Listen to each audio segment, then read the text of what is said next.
Sup guys, welcome to today's show. So today we're gonna continue with our Hyperbird project, coding a parser for HTML. And the last time we succeeded in creating a functioning garbage collector. So now that we have everything in order, we will soon begin coding our lexer, which will turn the language of HTML into our tokens that we have defined here. So I want to start by creating, let's see, if you remember this string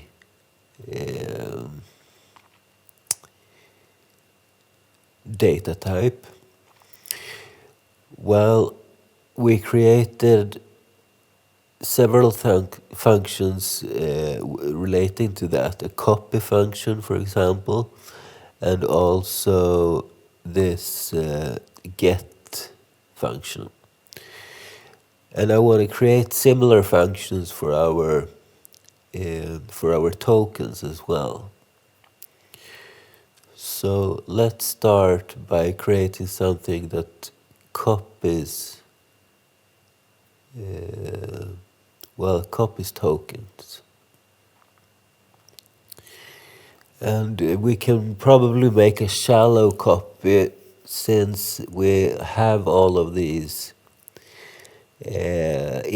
individually in memory already. So it's basically only the references we want to copy. I think so, at least. Let's try it that way and see where we end up. So I want to create something like void tcopy, and it's going to take a tokens pointer. And let's see how we wrote this other copy thing.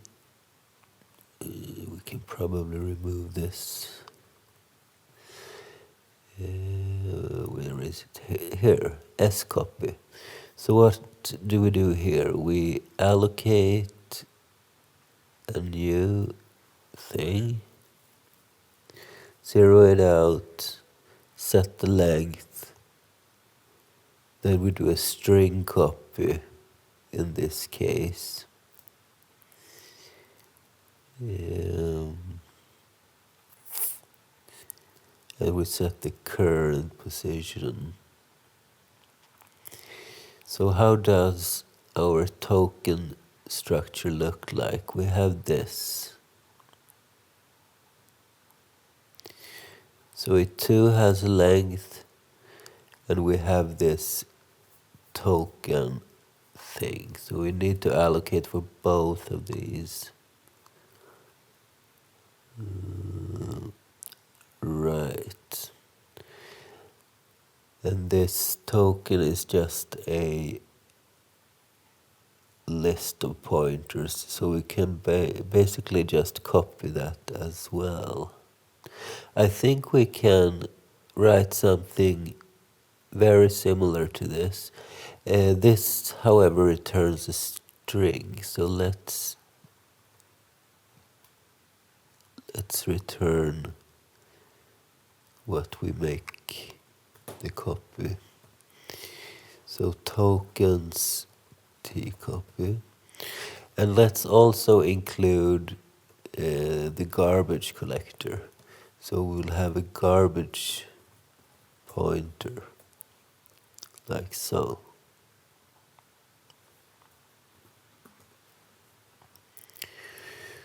And then we can just copy this thing and alter a couple of things. So we'll have tokens, and we will have a tokens tease. Or let's call this old, by the way. And let's also add our garbage garbage G. Alright, and we're gonna turn this P into, let's see, it's gonna be a tokens star. And let's call this new. So we assert that we have a tease, and that tease have a length. And we allocate, let's see, the size of this will be tokens plus tease length. Should be pretty similar, right?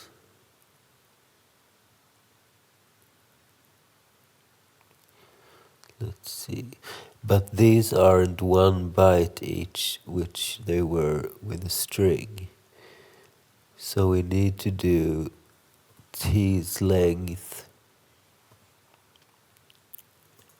times size of a pointer. I'm not sure if we can just put a star here. Maybe we need to do void star, but let's try this out. Then we need to allocate our new thing, which will be a tokens star. And we'll put this into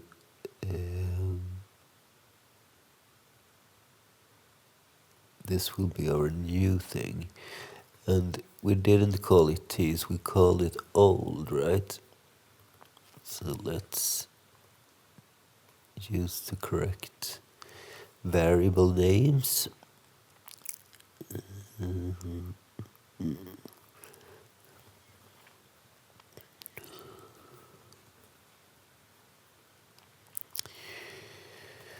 we set the new length to the old length.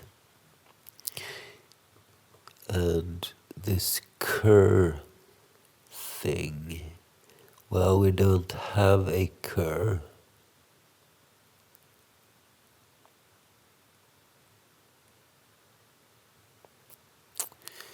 So let's remove that. Maybe we can actually use something similar to cur. This can be the cur. We'll get back to that. It's not interesting in this case. Alright, so we can't do a string copy, but we can calculate the size and do a memory copy. So let's see. The size will be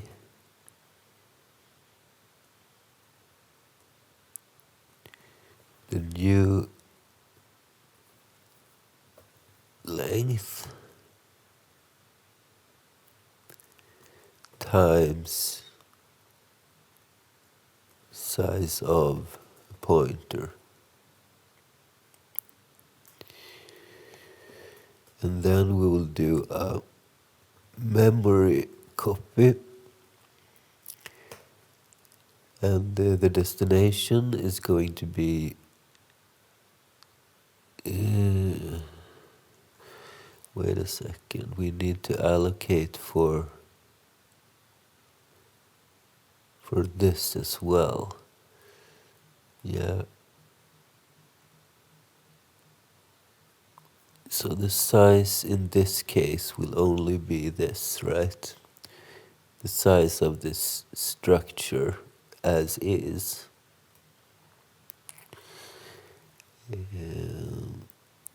So we'll allocate this, assert that we have it, 0, length,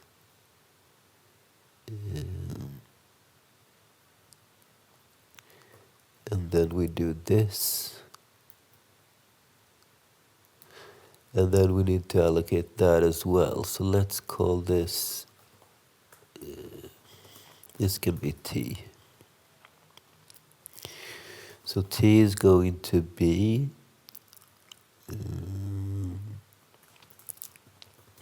token malloc size. So we're going to zero out this T.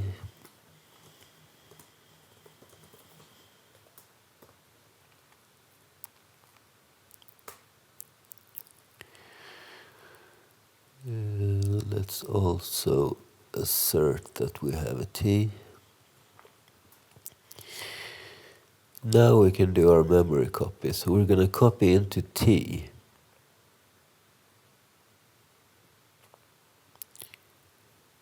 the old T's.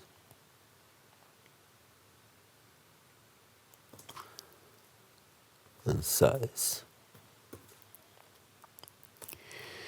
And we also want to garbage collect both the old T's and the entire thing. So let's do add GC, and we give our garbage, and first we take the old T's, and then we take the entire old thing.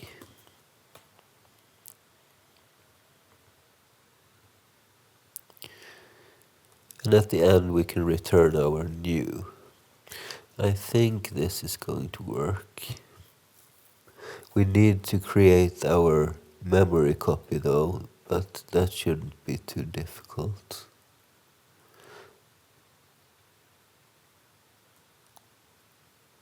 So we will have a void memory copy, which will take a void destination, a void source. We can just do this. Void source, and then int 16 for the size. And we are in the wrong file, I think. Yes.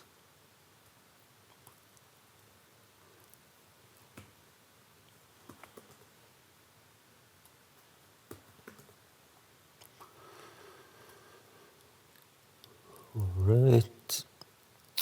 So let's see, how do we do this? It's going to be a void and memory copy. It will have a destination, source, size,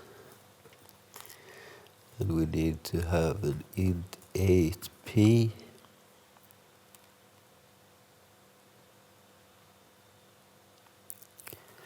and an n. Do a for loop where we set p equal to, oh, by the way, we need two of these. So let's call them d and s like we did before. So the d will be equal to the destination. Maybe we should cast this. The s should be equal to the source. The n should be equal to our size. We're going to continue as long as we have an n, and at each position we're going to increase d and s, and we're going to decrease n. And then we'll simply set the destination equal to the source.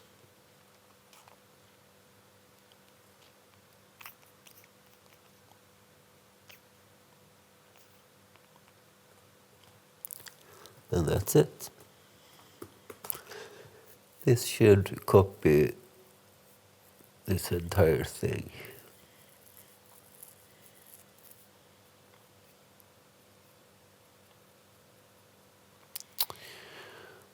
All right.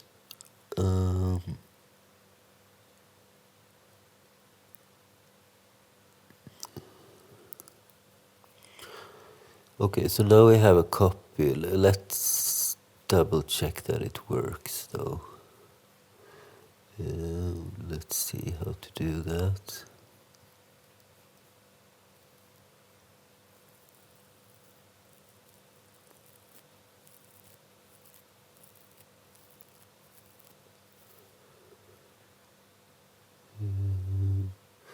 Okay, in this case we made it a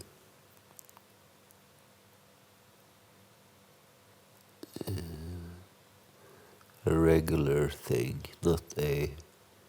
We put it on the stack, this token tease. Let's not. Let's create a token, tokens tease. And let's set it equal to malloc call.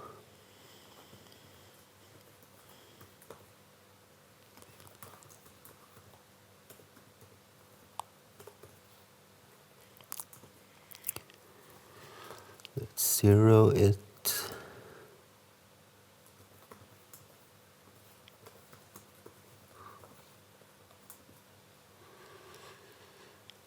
And then we can do the same as below. So tease length should be 6. And tease should be t.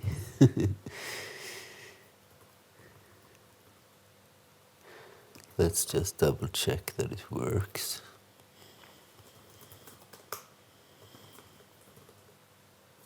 Okay. Conflicting types for scopy. Maybe it's void still in this. No tokens T copy. Garbage star, token star.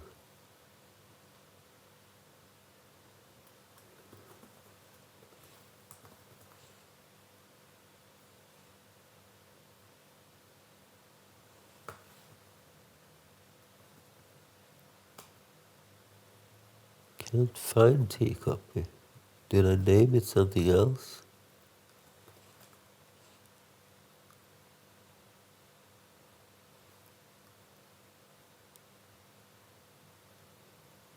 I call it S copy. No? Yes, I did. This should be T copy. S copy we have already.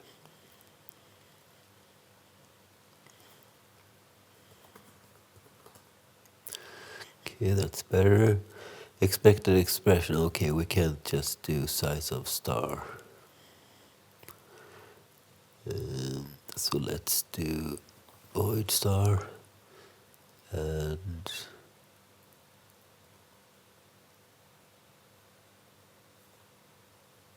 yeah.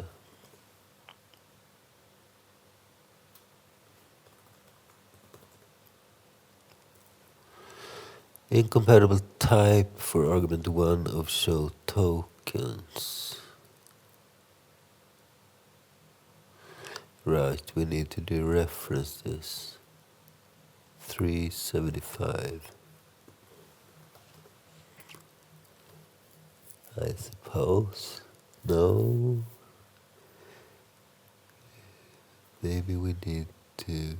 Yeah, I think we do.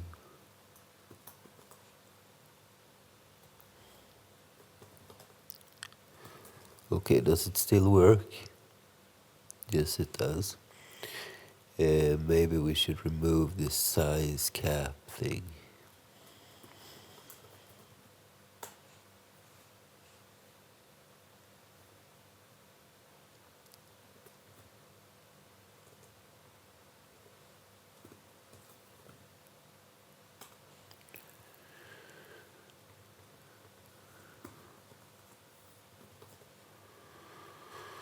Okay, it still works. So let's see if it will work if we make a copy. So we'll have 2 of these, one old and one new. And instead of T's, we do old, old.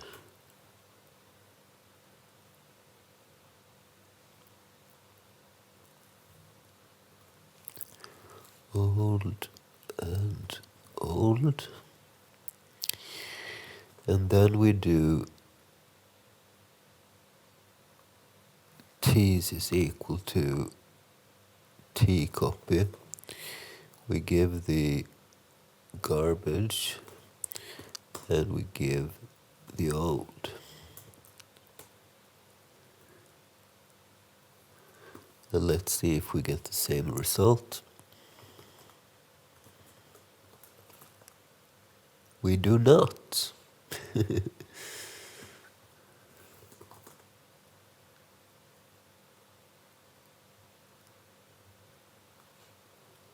This looks pretty weird.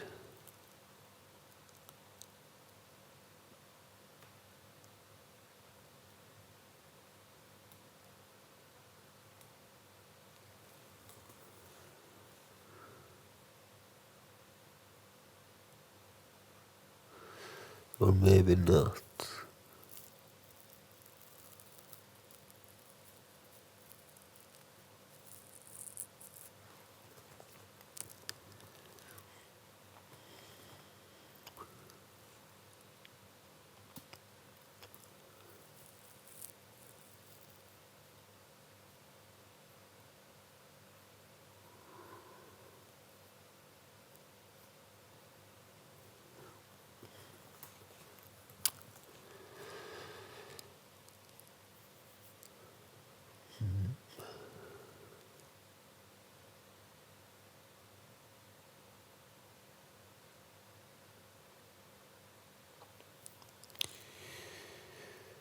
So let's see. How big is this thing? It's 2 plus 4. So this should be 6 bytes. Do we see a malloc for 6 bytes? Here.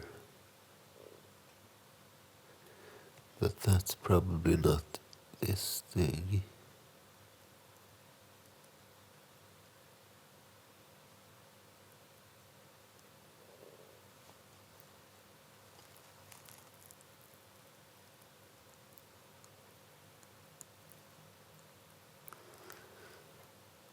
Malloc 8.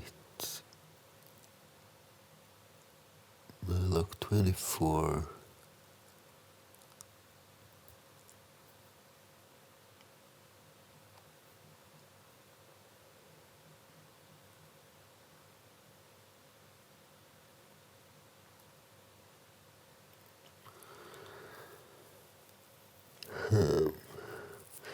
Let's see if it's our memory copy that bugs out.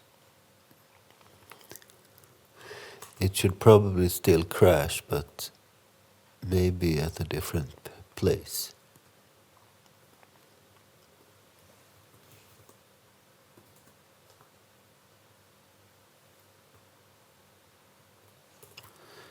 Seems to be the same place, so it's not our memory copy.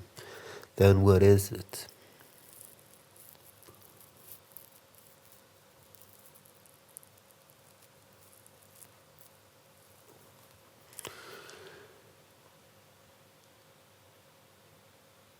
So we check that we have an old and that we have a length. We calculate the size. Allocate a new thing. Assert that we have it. Zero it out.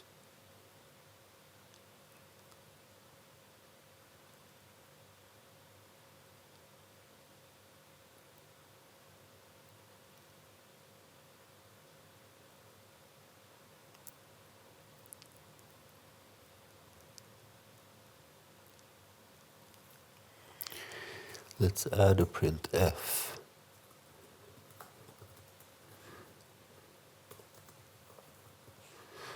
Just to see a little bit where we're at.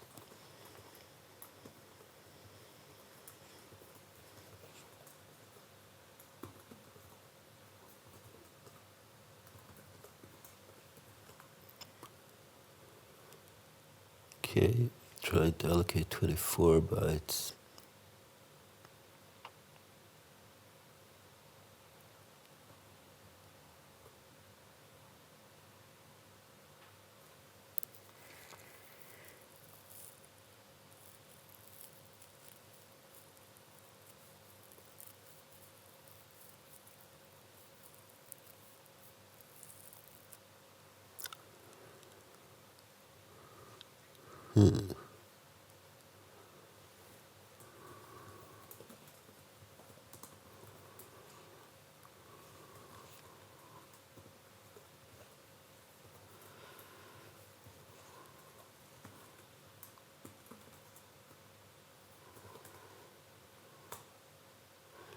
Okay, at that point we're still alive, so to speak.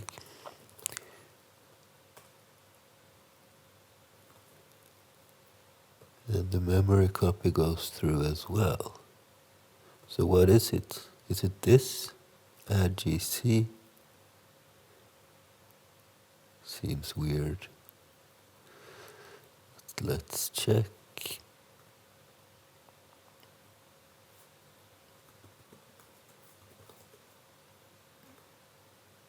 No, this whole thing works.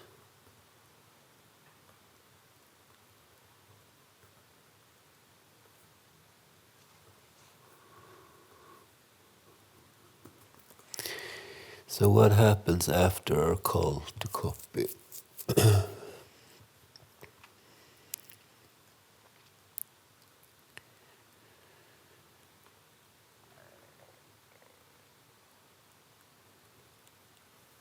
Then comes the printf.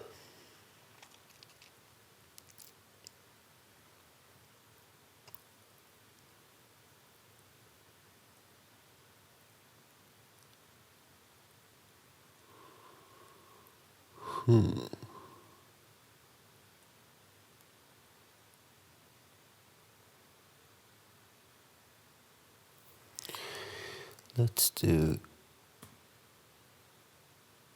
a print hex of old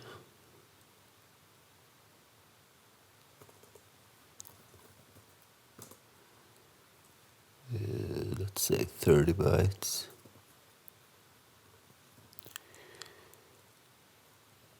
And of t's.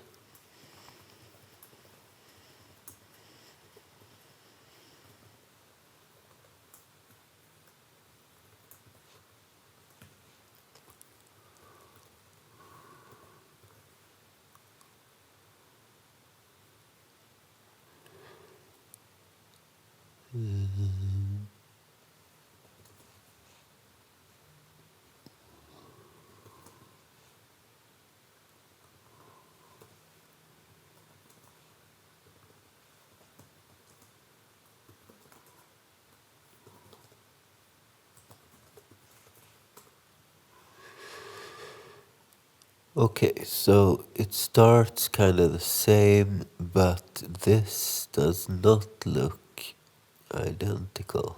So this is a memory dump. So the first 1, 2, 3,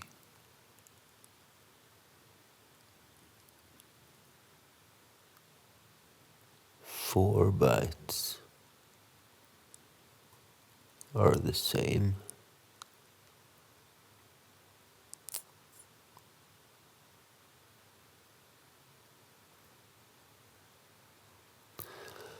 Why not the rest?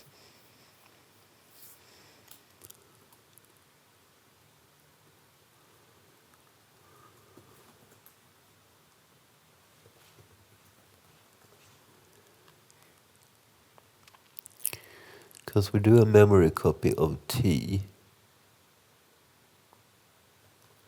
from the old t's. And t is the new thing.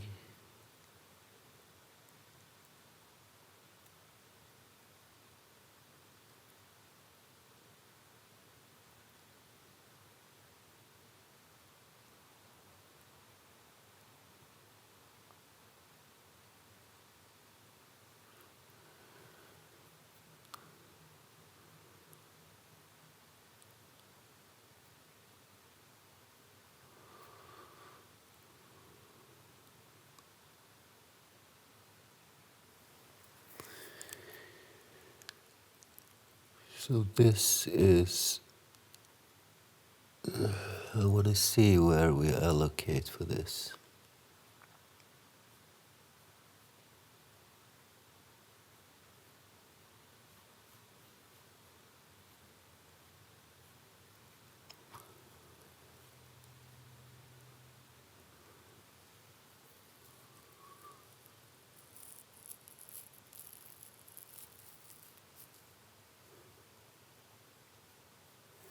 Do we have a make tokens? No, we did that manually.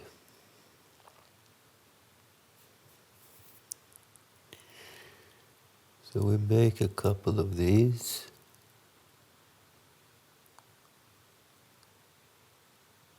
And we allocate token times 6.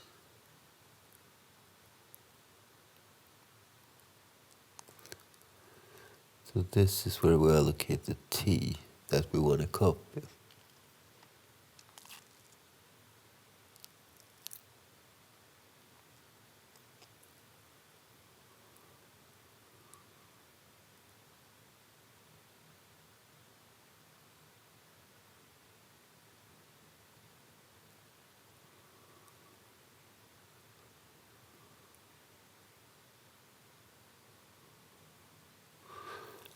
Wait a second. I'm looking at the wrong thing. Because the tokens structure is just 6 bytes wide. What we really should be looking at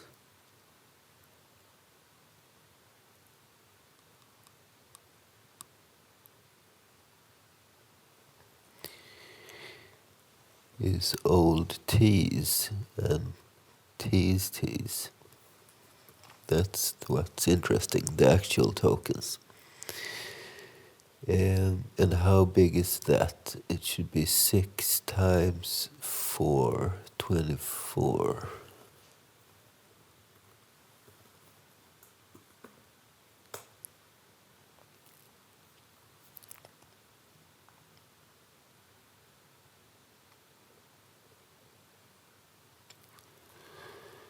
So basically this 6 is the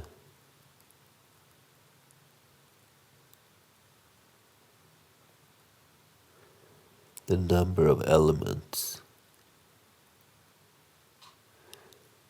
And after that we should have a pointer. So we have 1, 2, 3, 4.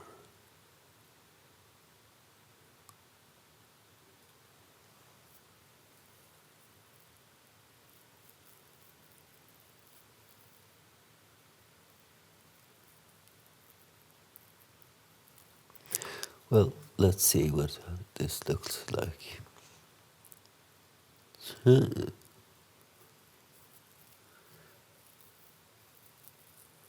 We can't even really print this thing. Oh, wait. I do make the copy, but did I actually set the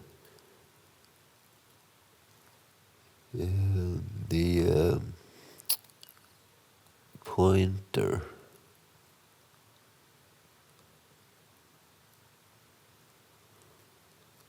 No. So that's why. So in the new t's should be equal to t.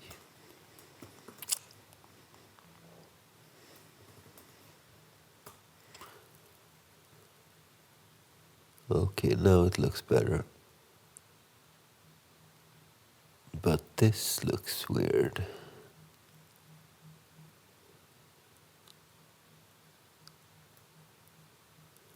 Assertion T type failed.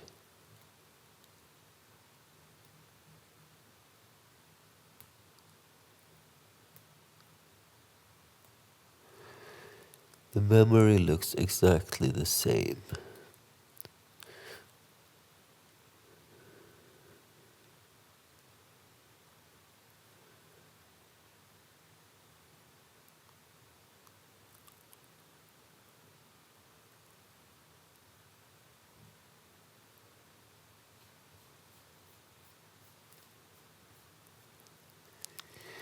Let's also check just the old and the T's and see how that looks.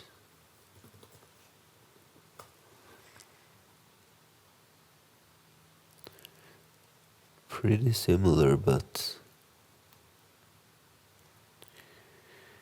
let's see, this and 1, 2 is the length. And then we have 1, 2, 3, 4 bytes.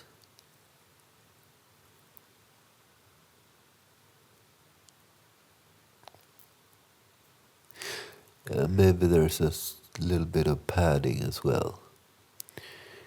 So we'll have probably 1, 2, 3, 4 bytes of this.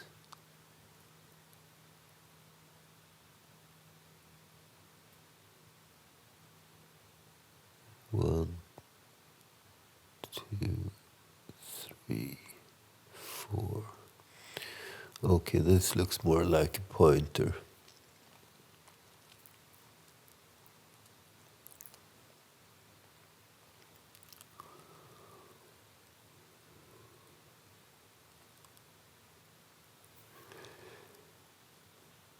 And the actual memory looks exactly the same.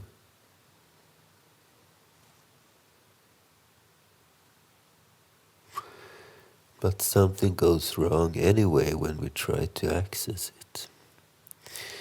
And that is what this show tokens does. Maybe we shouldn't dereference.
Let's see, if we dereference old, does it show the correct thing?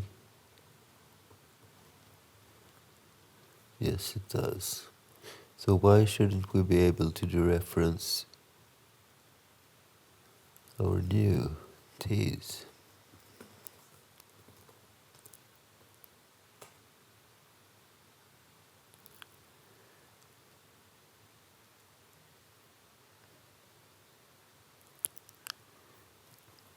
Because they look pretty much the same. Let's see how we do it in show tokens.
So basically it's this that fails.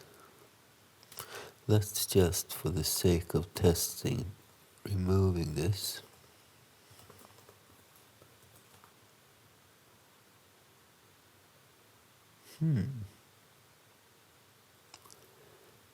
We get a part of it.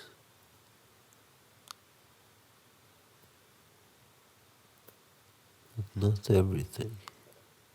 We get 3. Maybe I calculate the memory wrong when I copy.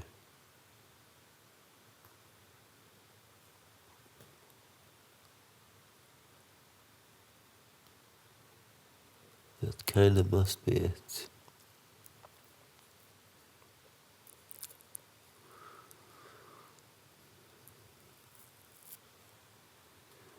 So it's this thing.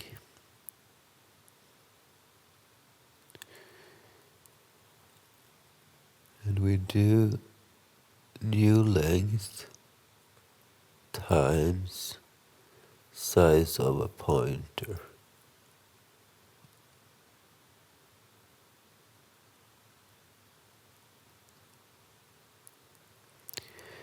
Maybe we should do times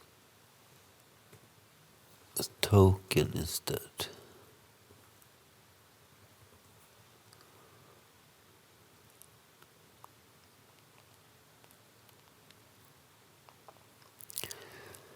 And let's, by the way, optimize the structures a little bit. Since we do have an int16, why not let it take 16 bits? And same here.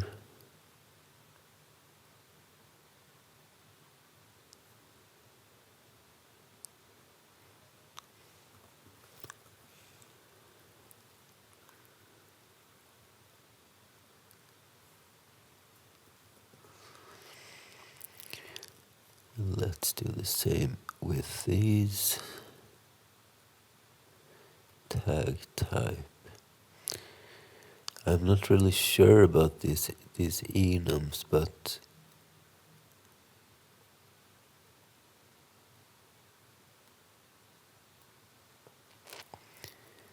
we have 4 of these.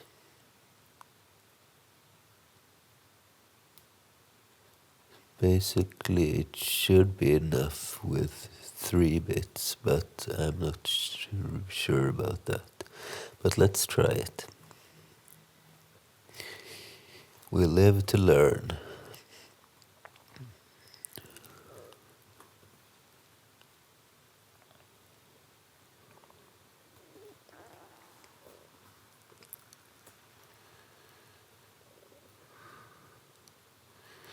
Let's make this 16 bits.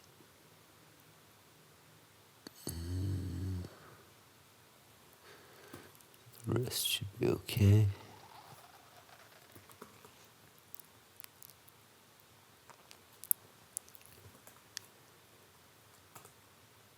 Okay, it works.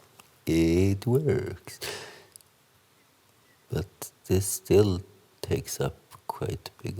No, it does not. Look at this. Now we only have 1 byte. And then we have 1, 2, 3.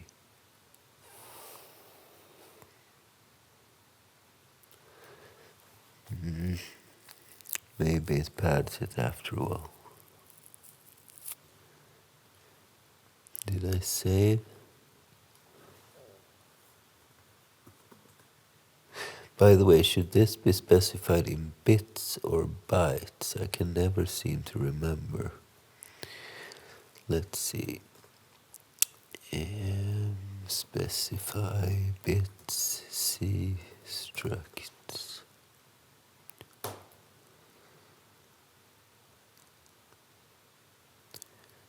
Width of bit field. The number of bits.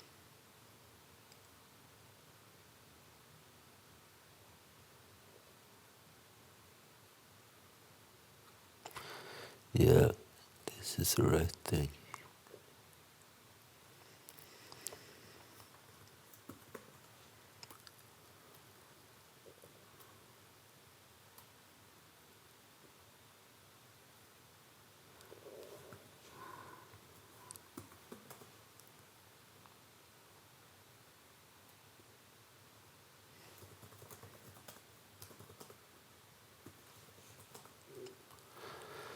Oh, never mind.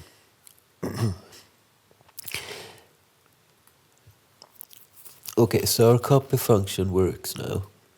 That's great. So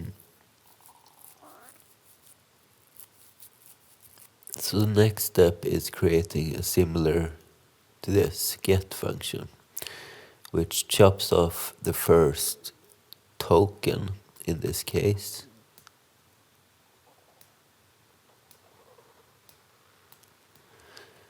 And returns the new thing. In this case, we return a tuple of what exactly? Tuple, new string, and the thing we're gonna return, right?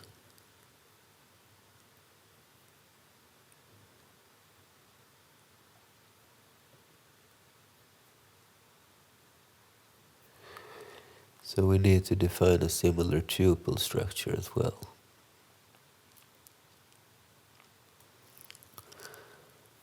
So struct s, let's call this a t tuple for token. And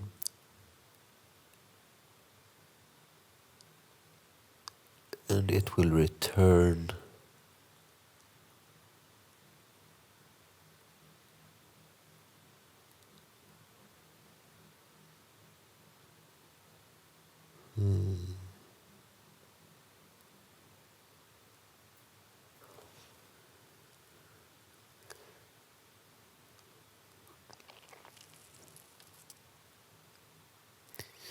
it will return the new tokens thing.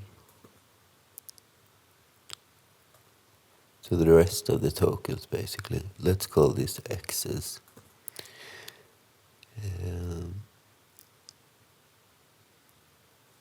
And it will return a single token.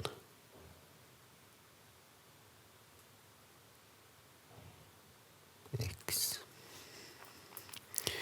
So we type def struct s token tuple to t tuple. And let's also copy this idea of get. So this returns a tuple and it takes a string.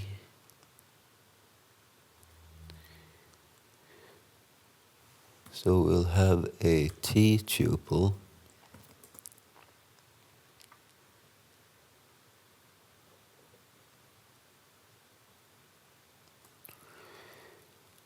and let's call this tget. And let's use our garbage collector, and we will have a tuples. No, we will have a tokens star here, like so. And let's copy this whole thing.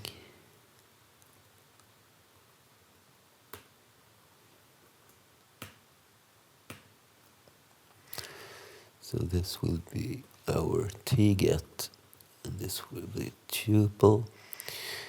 And instead of string s, we will have garbage g, and we'll have a tokens t's.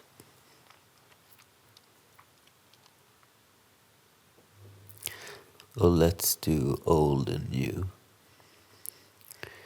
So this 2 would be tokens, and this C thing will be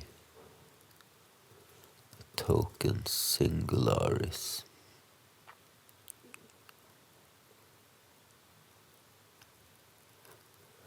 let's call it X. And we assert that we have an old, and let's also assert that we have a garbage collector. And if we don't have any length to the old thing, we will fail.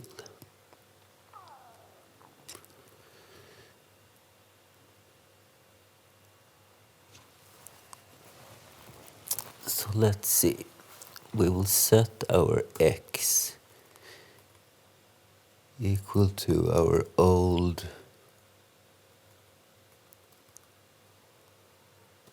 T's. So that is the first token in the list.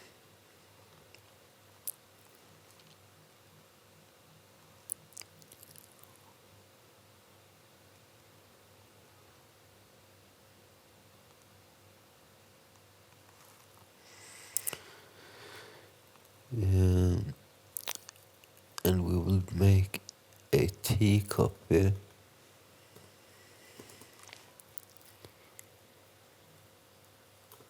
of old to get our new thing.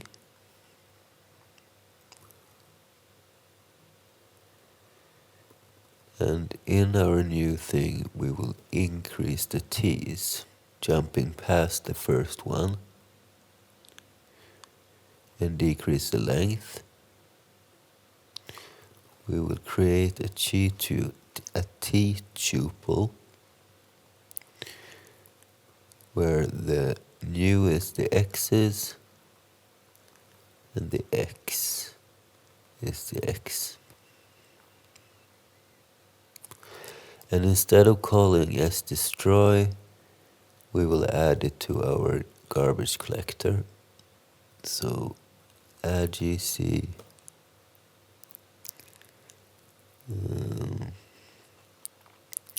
to the G and our old.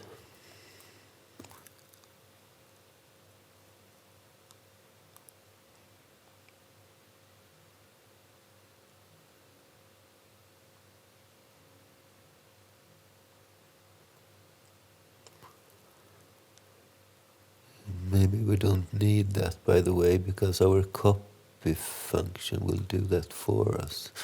So let's just remove this. And in case of error, we return a 0 tuple.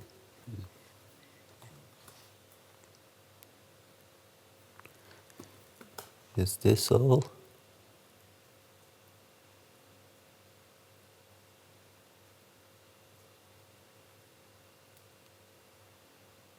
I think so.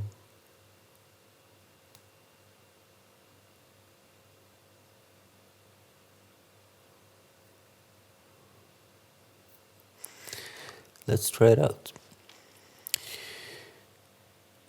So we can remove this thing. And instead of calling the T copy, we will call T get. So if this works,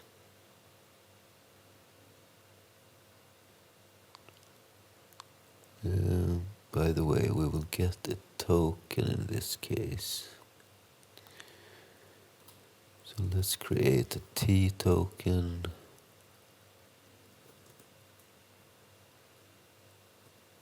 T token.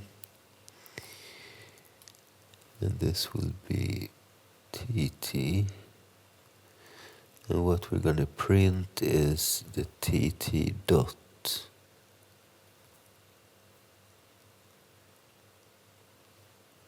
X's T's.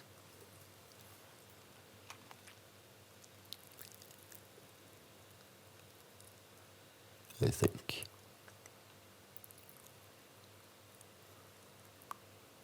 And if it works, it should print the same thing as before, but omit the first one, which is the HTML thing. So let's also do something like this. Removed this. And this is show token singularis. This would be the tt.x.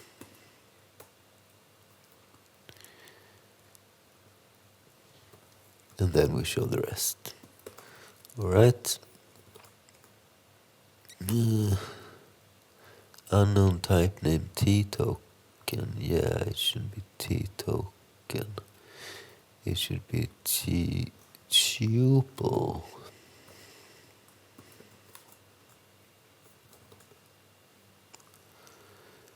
Incompatible types. Right, this should not be a pointer.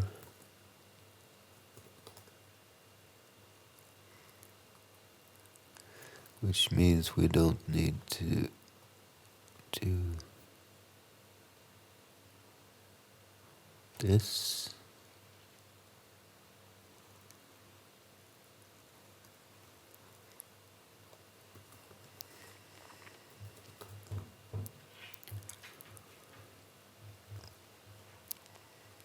Token star. No, we do need to dereference this. Maybe we'll do this. I'm not sure about the syntax.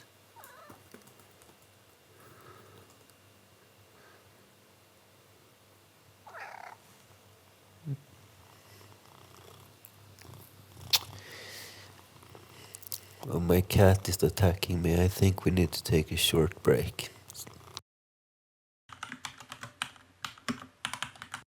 Did you learn anything useful today? And do you want to support this channel? Go to drbirch.com/support. You can also click the button Become a Member. Thank you for your support.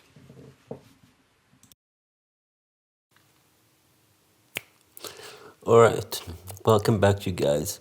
Let's continue our troubleshooting. So I will do make clean and we run it again.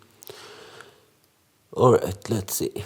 Incompatible type for argument 1 of show tokens.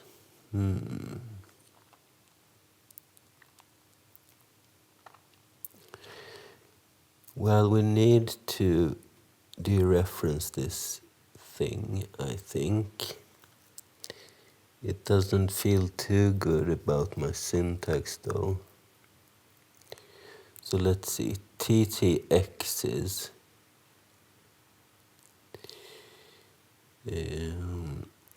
Let's see, the tuple x's is a token star.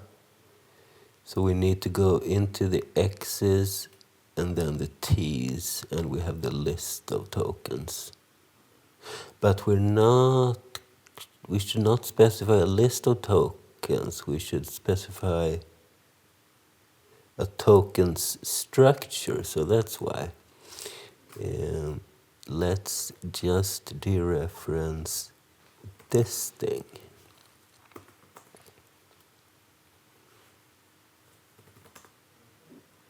That's more like it. But oh, all those parentheses.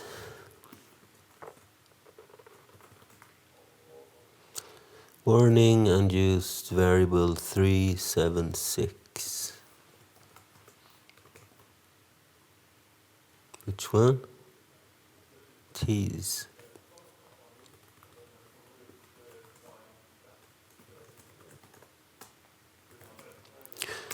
Okay, so let's see. What did we do last? Well, we want to chop off the first token and present it separately, and then print the rest.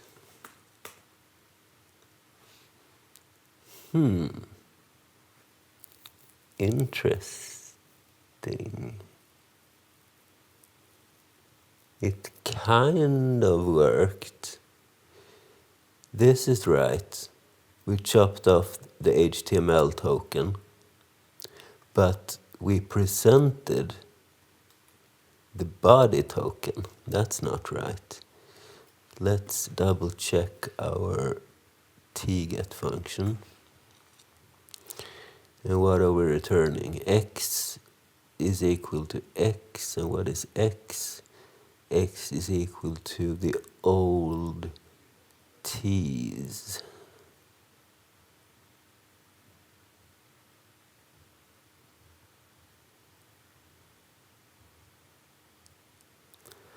That should be the first one, no?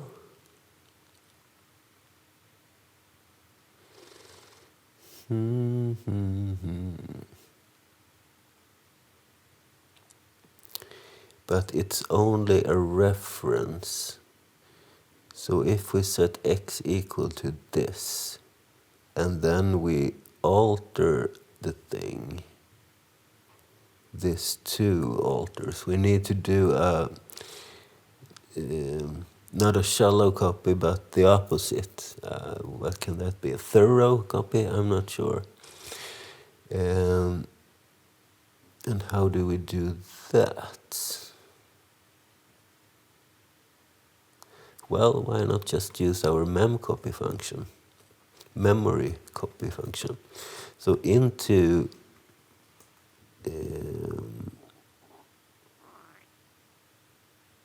let's see.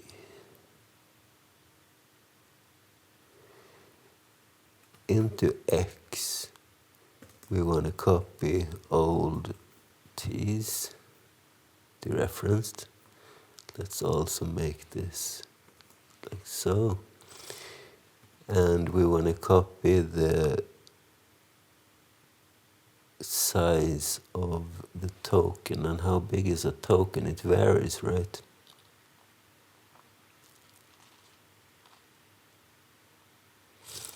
Yeah, we have 3 bits here and then a variable length here.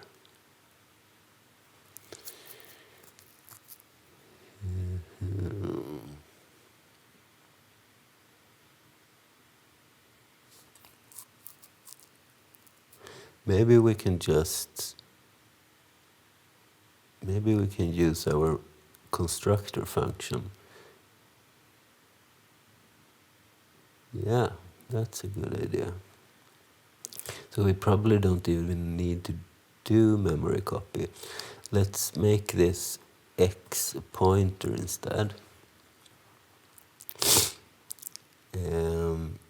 And we'll set X equal to make token. We pass the garbage collector, and the type will be old T's type, and the value old T's contents. And then we need to know what kind of content it is, but let's just pick one. Let's see. So let's default to the text token. They are all basically the same anyway. So let's do text token, and what do we have inside of the text token? There is the int date value. So value. Quite many levels now. Maybe we need to refactor that later on. So let's see.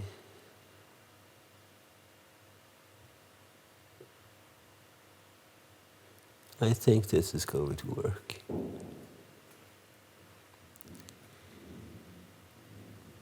And we'll give the dereferenced version of X.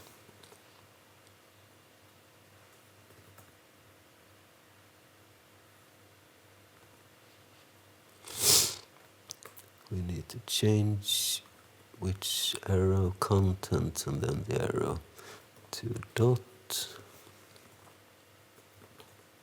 Hit compile. Same.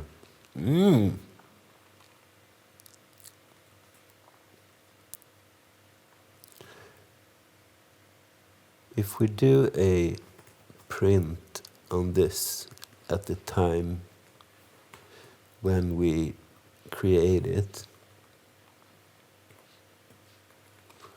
so what are we going to print? Well, X like this, no small x. And let's do something like this so we know which one it is.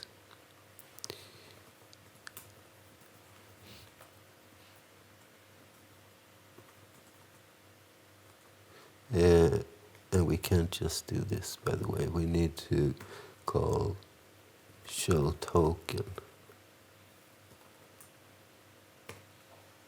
And now we give it the X.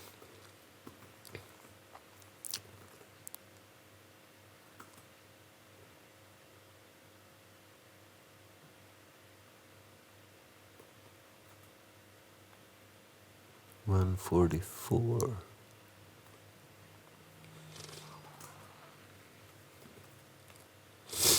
Right, it compiles. It says body.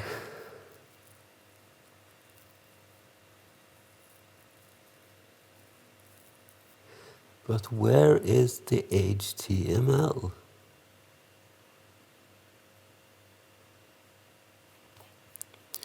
Because if we were to print the original thing, let's see, that is the old.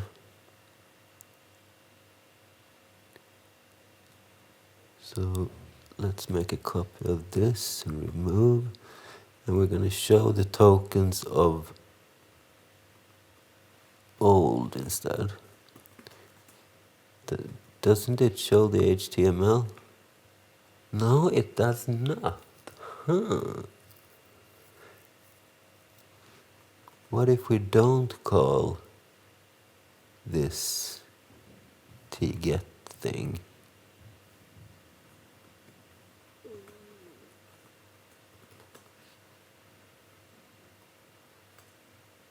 Same thing. It has probably been like this all along. We are not getting the first token.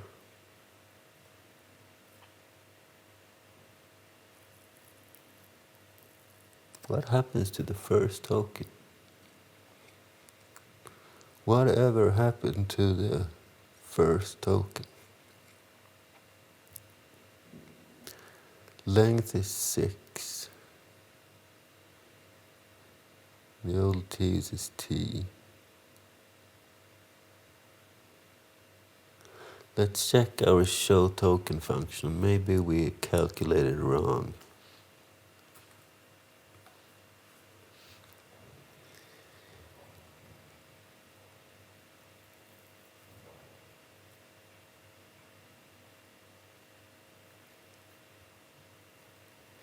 We set T equal to the T's.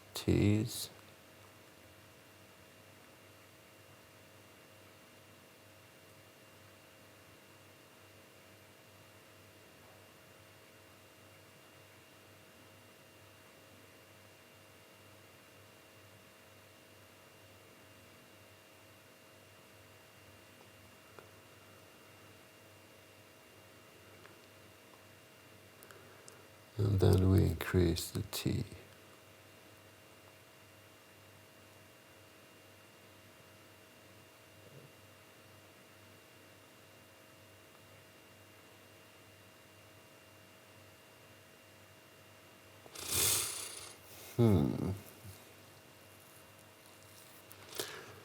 What if we were to do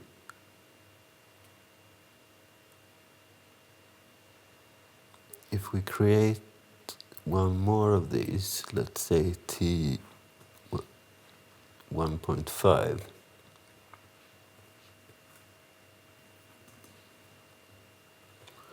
This too should be an HTML. We'll have 7.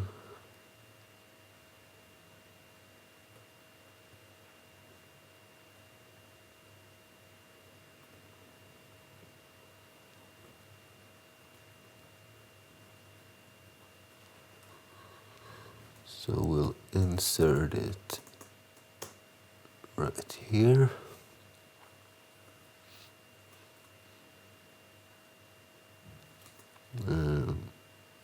No, that's not right.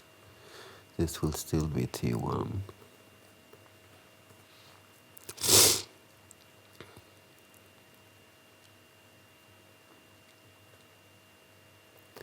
This is now 7.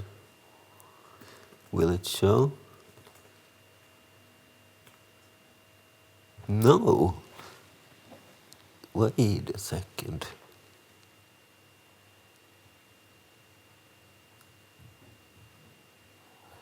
We get to closing tags of HTML. And we've gotten that all along, as it seems. Body, body, HTML, HTML.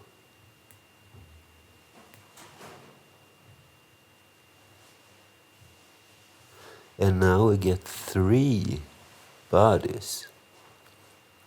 The BR seems to work.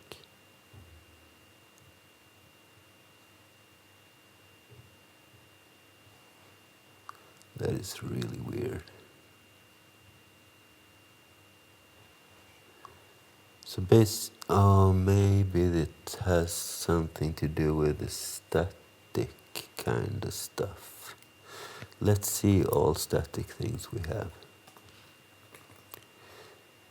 Here we have a static buffer, but we only use this to copy stuff.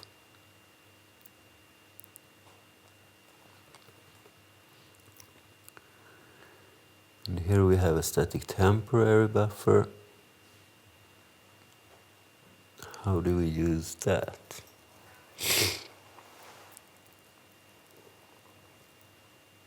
This is probably it. We copy it to the TMP. We point our ret to TMP and we return our ret.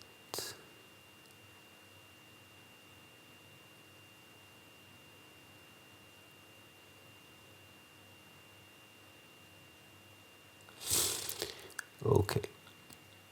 Okie dokes. So let's add our garbage.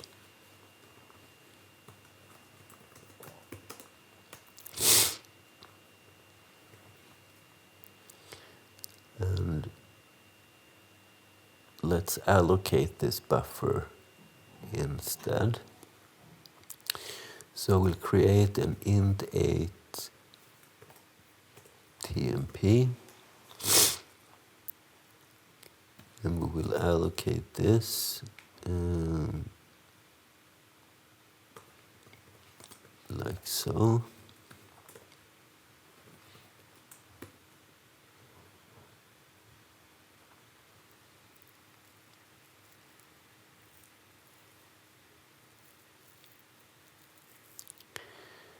And let's add it to the garbage collector.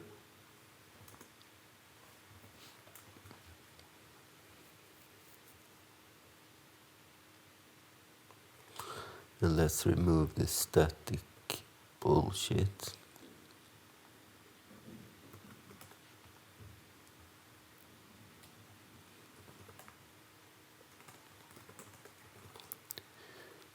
And let's update the signature.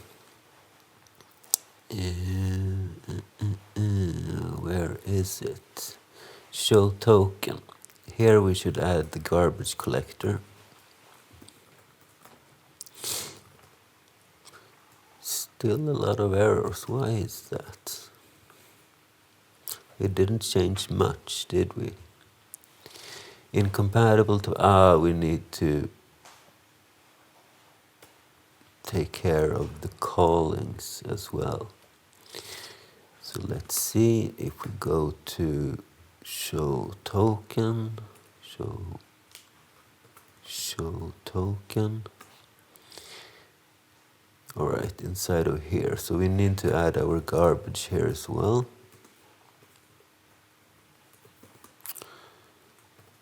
And just pass it along like this.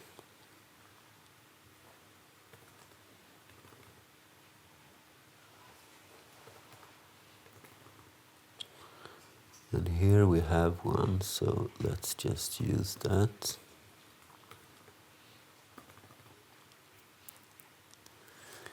And we need to do the same with show tokens.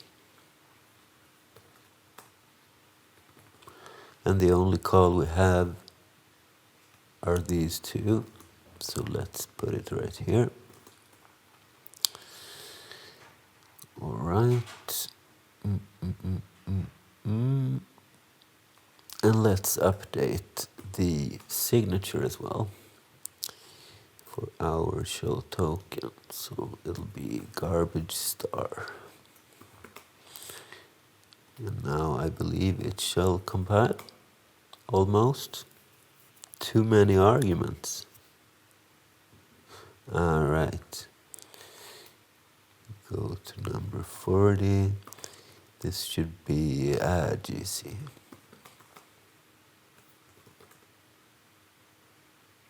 G undeclared 415, and that's right, 415. In main we called it garb, not just G.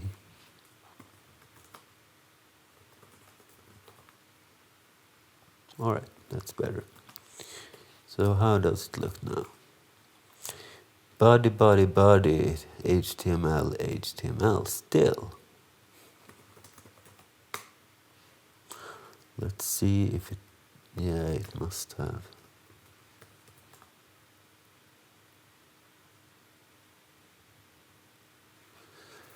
Why is that happening?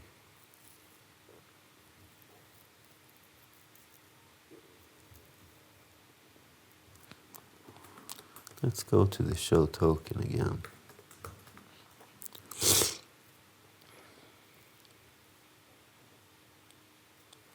We create this buffer.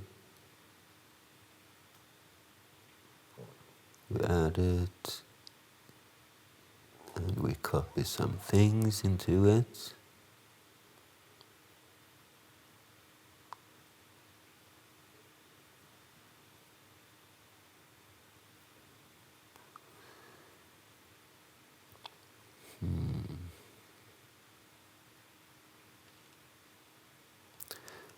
And where we just copy it to the TMP and we return it. And how does the calling look? We use P and show token.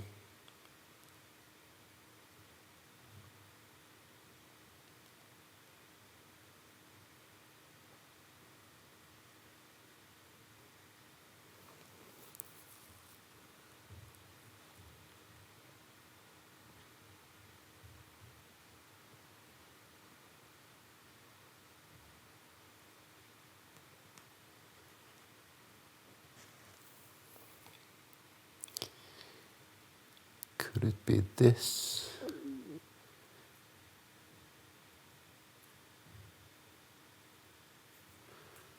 Let's try commenting this out. I'm not sure why I put it there.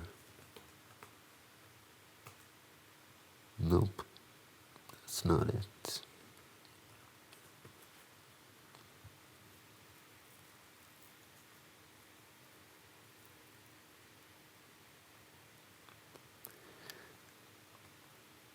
We string copy into cur. And cur is pointing towards the buffer. So this is the output buffer. And what do we print? Well, we print P, where P is the return value of show token.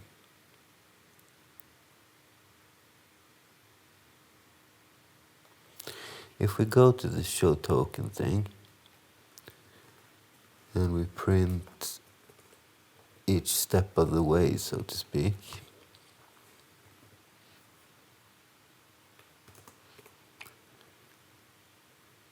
and what are we going to print? Let's print the ret.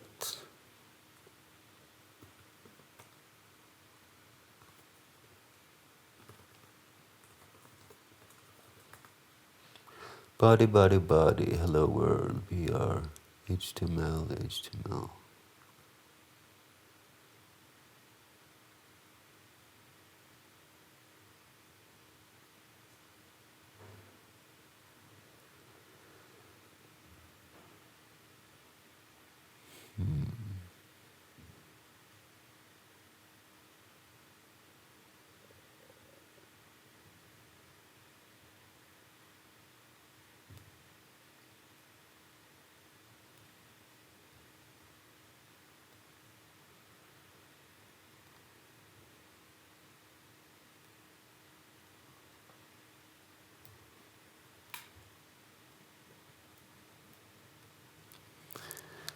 Let's move this up a little bit.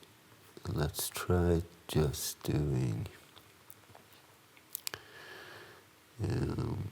t.contents text token value.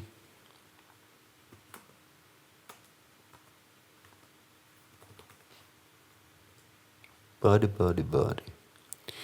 So there must be something wrong when we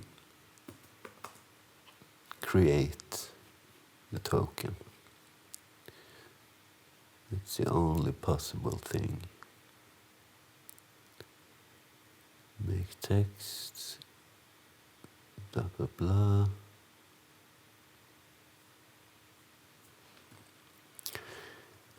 And what if we print it here? So let's just do this. We print the value.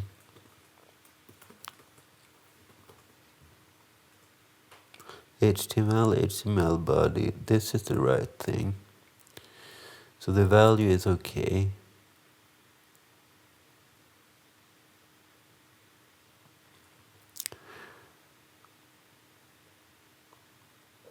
PTR. This is not the problem. What if we put it here then? And we want to print the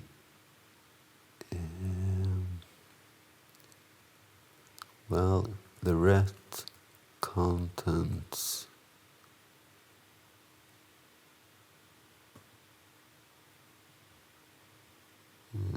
Let's do this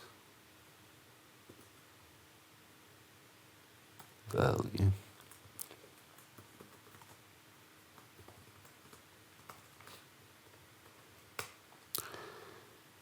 This is okay.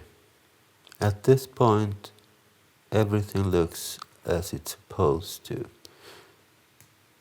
So this make token is returning the right thing.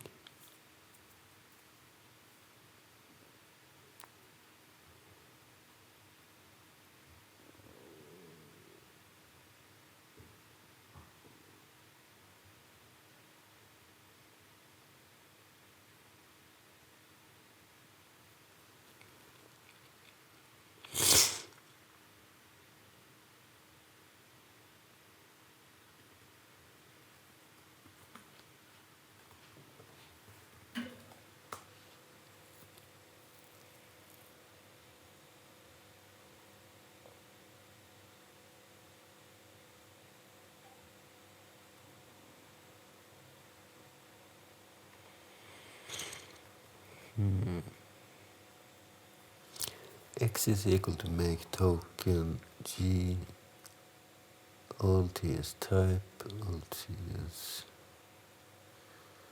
contents text token value.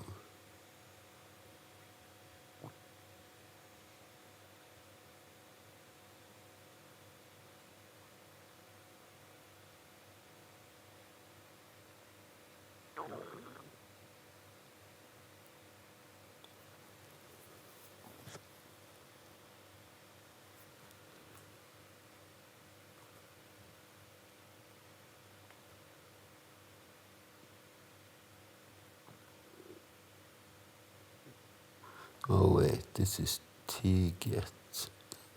I want to check the other function.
What if we at this point tries to print the thing?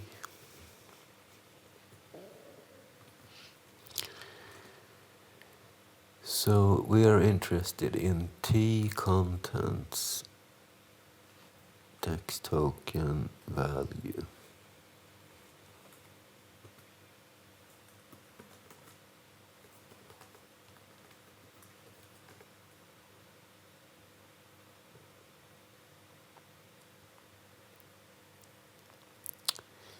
Body.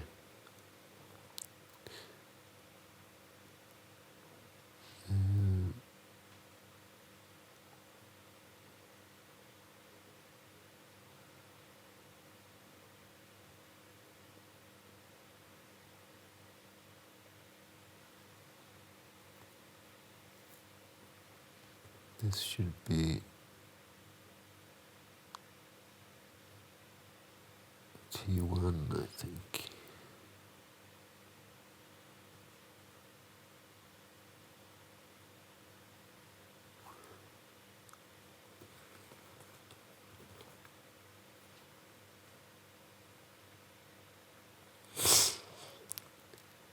It contains the wrong thing.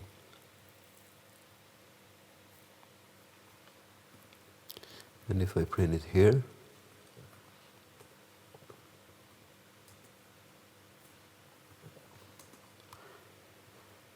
T1 contents text token value.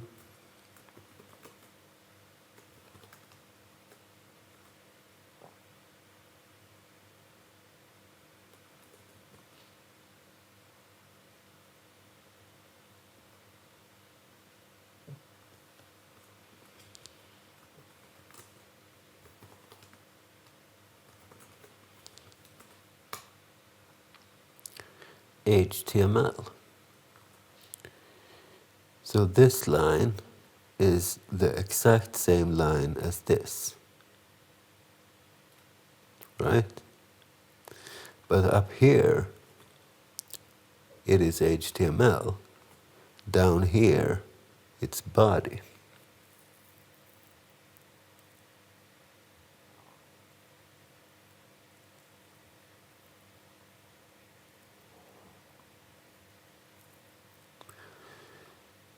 So there must be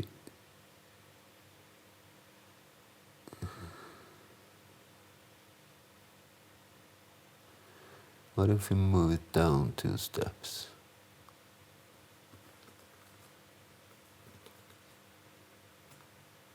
Now it's body.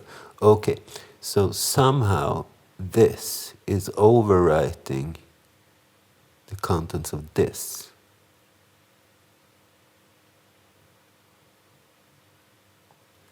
And that is our problem.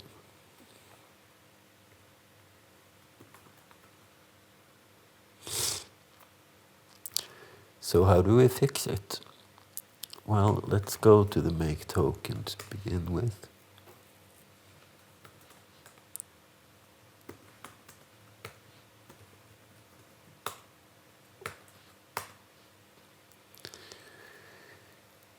So this is where the magic happens.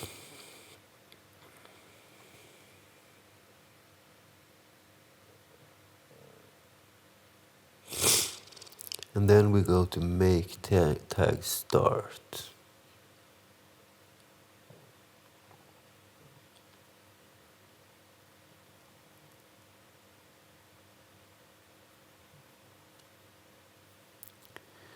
So what we do is we allocate a new token, we zero it out, we do a string copy into that new token's value from the value that we are passing.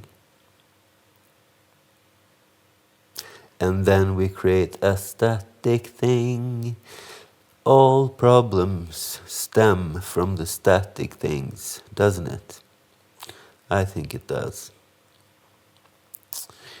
Well, well, well.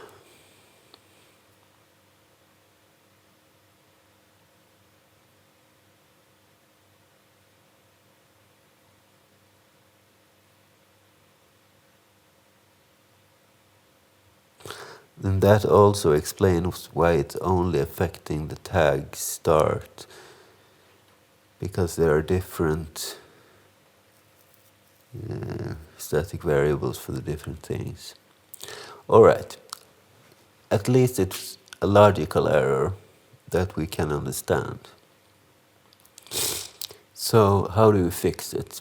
Well, we need to allocate this thing as well, I suppose.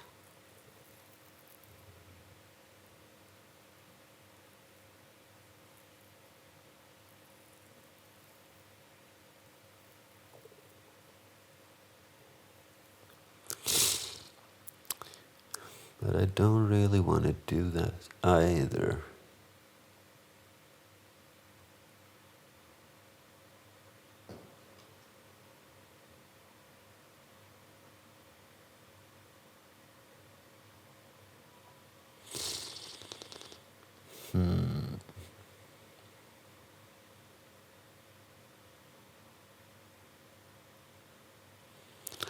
At least now, I don't want to alter 4 different functions.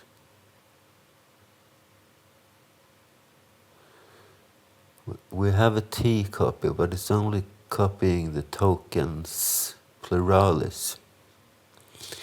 And we need to copy a single token.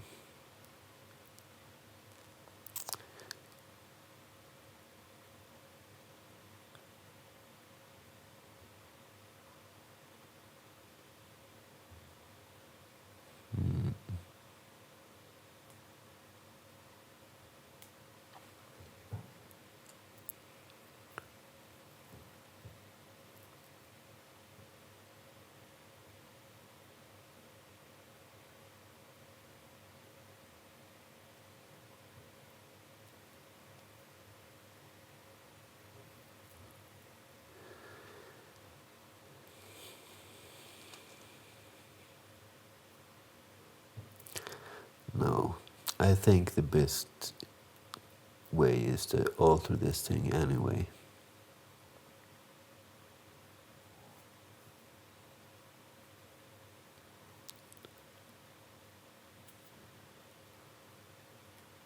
So how can we figure out how big this is? Well, it's a fixed size, isn't it? Because we always have the 3 bits of token type, and then we have one of these, and all of them are pointers. So that should be pretty simple, actually.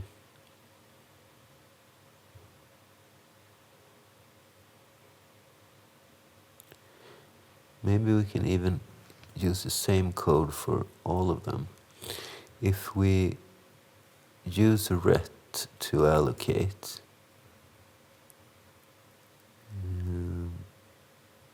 well, we can reuse our size. And this will be size of struct s token.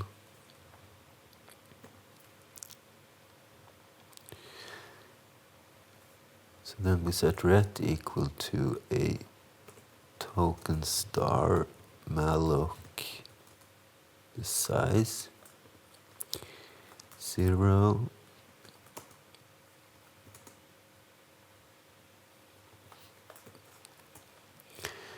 And what are we gonna change?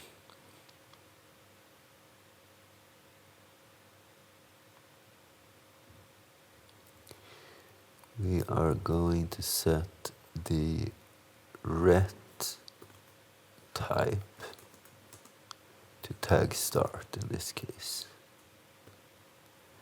And we're going to set the ret contents start to p.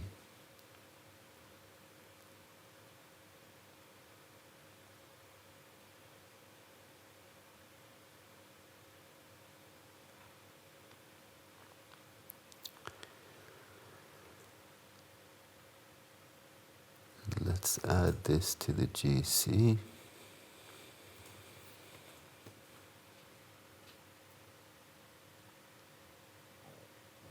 Remove this.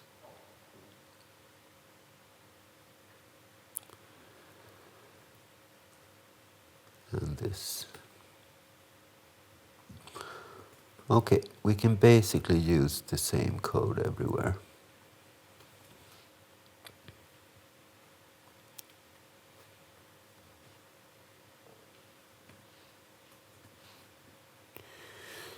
We only need to change a couple things. The type, this should be tag end in this case. And this should be end. The rest should be pretty similar.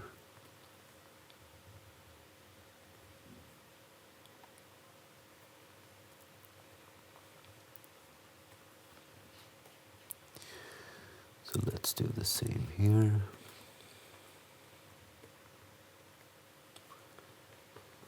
Type is self-closed. And this is self.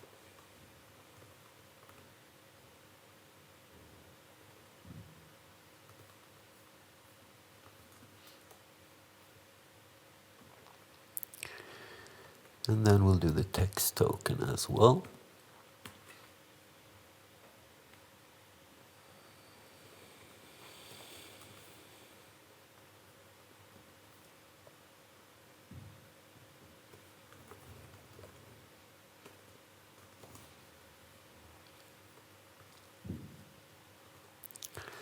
Like so, and we also need to add the garbage collector.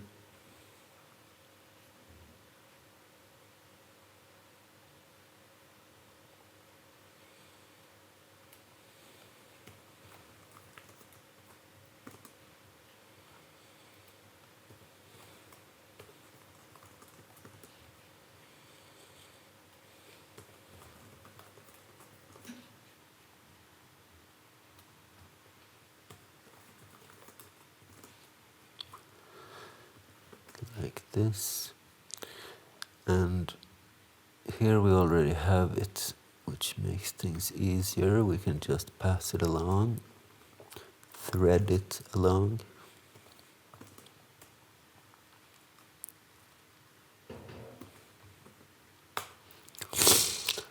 And let's not forget to change the signatures as well.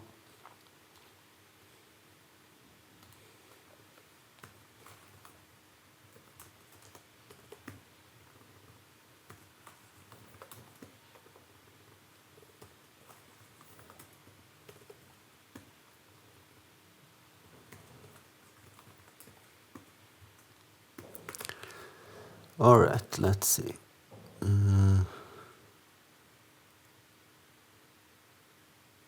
Right. 260. Wrong file. 260.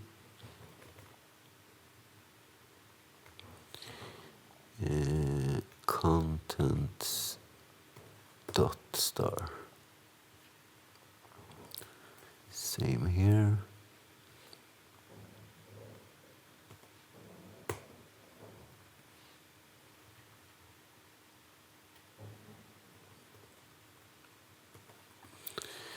And here, and finally here.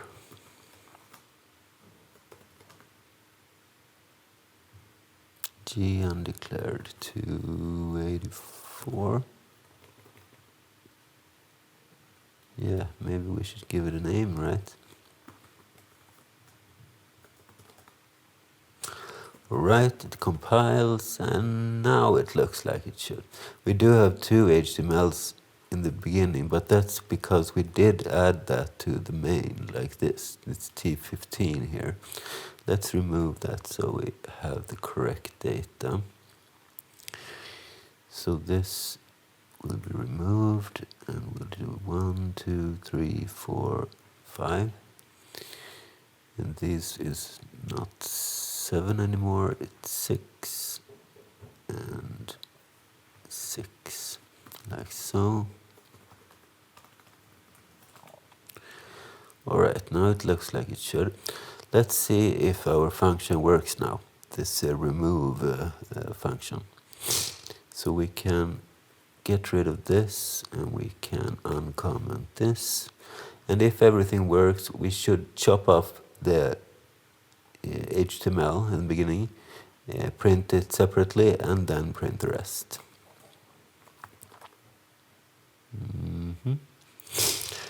Incompatible type for argument 1 tt.x.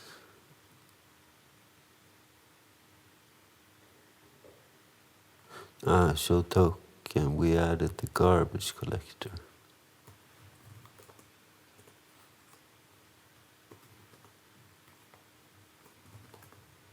Alright, that's better. Let's see. Okay, we chopped off HTML and the rest is here. And now we have every single piece that we need in order to begin the lexing and parsing. Pretty nice. Pretty nice. Let's find this printf, by the way, and remove it.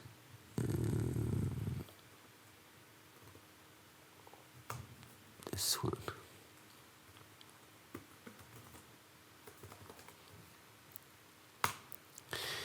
Great.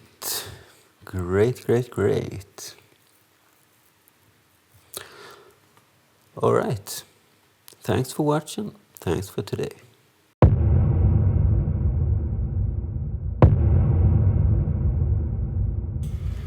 Did you know that I made a book about computer networking?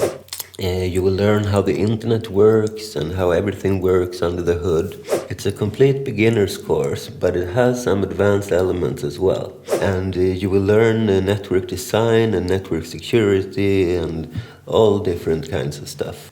For more info, check out books.drbirch.com.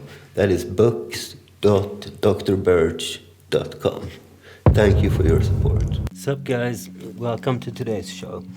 So last time we created the basic skeleton of our TV website. Today we're going to focus on the design.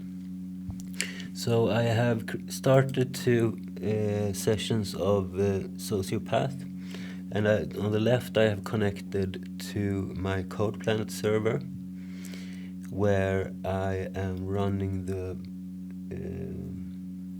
back end. So let's see if I am able to find its code gen. Yeah. So I will right click and open in editor. And I'm sorry if it's very small on your screen, but I will zoom in later on. I just needed to put both of these on the screen. Alright, so now we have the back end, and on the right here I have the front end. So let's go into here and do the same, open in editor, and this will create an additional window at first. So let's select something and deselect and minimize.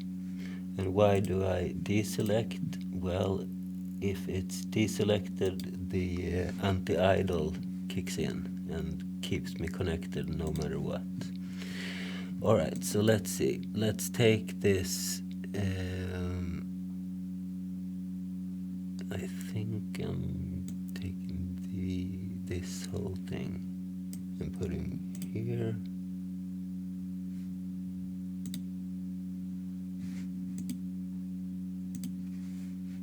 No, maybe it's the code gen.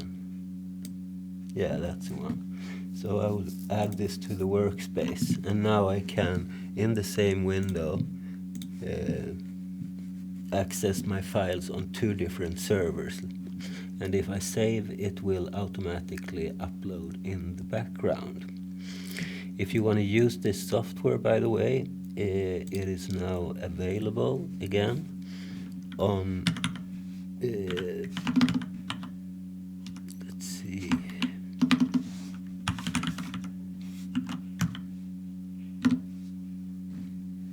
No, that's not it. here it is. So let me zoom in for you. This is the link where you can download the Pro version for both Mac and PC for free. Let's open the repo. Alright, so what are we going to start with? Well, let's take a look at the actual website. So if I go to codechan.tv, we see the countdown for the next broadcast, which is tomorrow morning, Saturday at 5 a.m. CET. And that will be a rerun for the whole 19-hour program that we ran last weekend. But the interesting thing is, if we don't go to the countdown, but we go to the, was it main.php? Yeah. So this is a very, very simple design as of yet, and I want to make this quite a whole lot better. So, how do we do that? I want to start by getting the logo. And I don't have it on file, but I have it in my After Effects stuff. So let's see if I can find it. And After Effects, by the way, will be, the menus and stuff will be very small because I need to have it in full screen basically. But that's not the point. You will still see what I'm doing, and that is the point. Alright, so let's see. CC logo and this, I think. So After Effects is one of the Adobe programs, which is done for creating videos, basically, and special effects to videos and animations and stuff like that. So this is one of the logos, and this is not the one that I want for this thing though. So let's see. This is the one I want. But not with this background. Let's see if I can't get rid of that thing. Let's see where it is. Think I can go here and here. Then I need to locate the actual composition.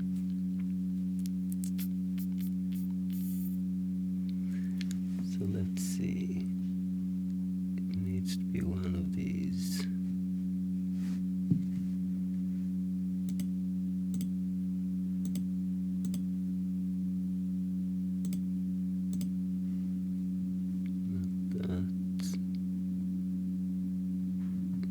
Not one of these, right?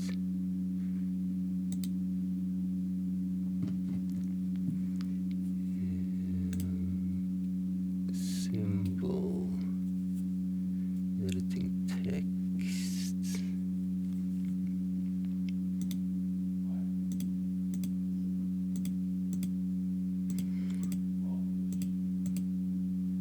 There something happened. Alright, this must be it. So let's see. Text, image or video. If we remove this. Alright, that's good. So, and is this transparent perhaps? Yes, it is. Very good. So let's save this temporarily. And let's do save frame as.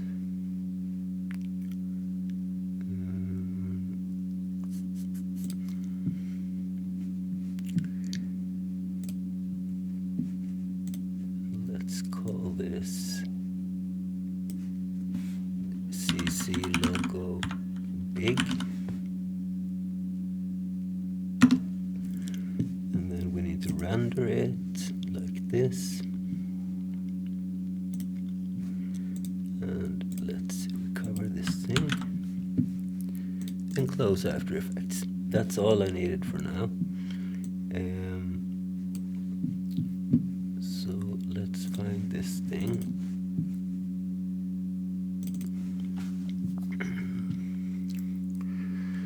And open it in Photoshop. That's good. And it did not save the transparency though, so we need to take care of that. Let's see, I think the best way will be to select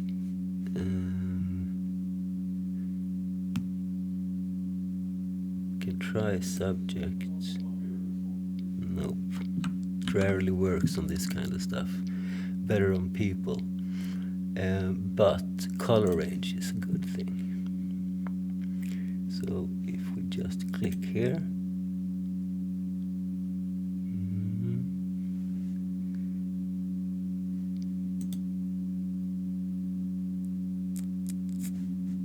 maybe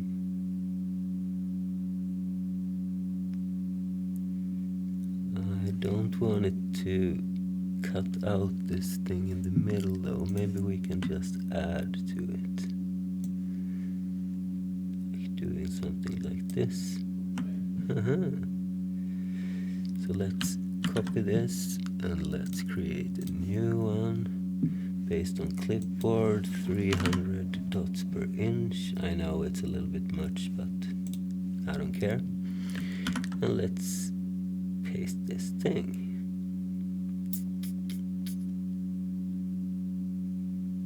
I think that'll do.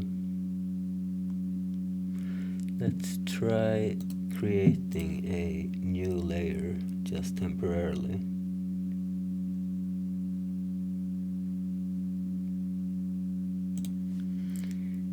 And let it be on the bottom, and I want to make this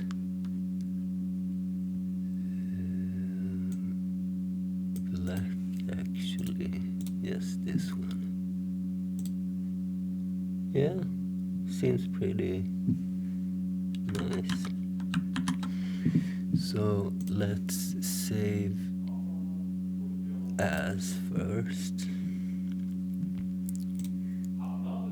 And this will be CC logo big modified. And let's also do save a copy.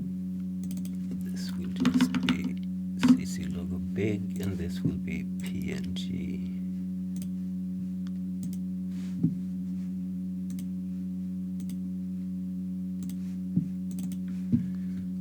Alright, so let's check this PNG. Yeah, I think this will work. Alright, so I always select it like blue, the final file that I'm going to use. So let's see, we need to upload this to the front end.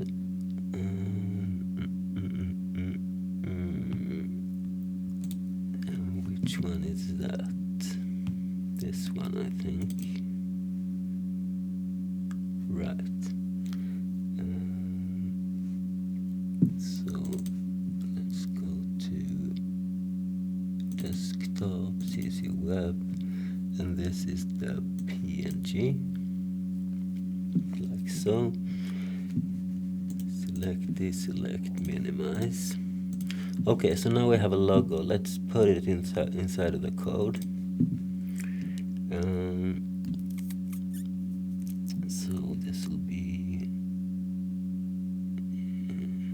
not this one. I will only have the front end open as of now. So let's see. We need to have the main PHP and the CSS. So let's see how the page looks like. Basically, we want to put our logo here instead.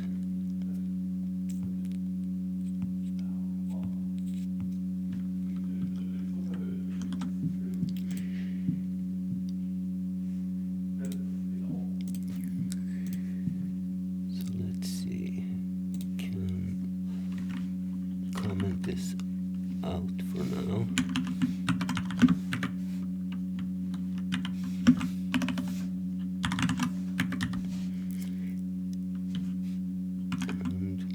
Maybe I should have a div with a background image instead, but let's put an image tag just to see how it looks.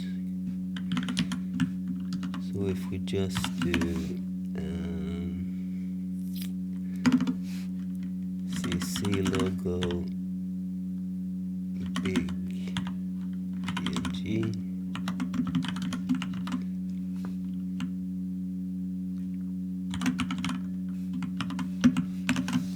something like this.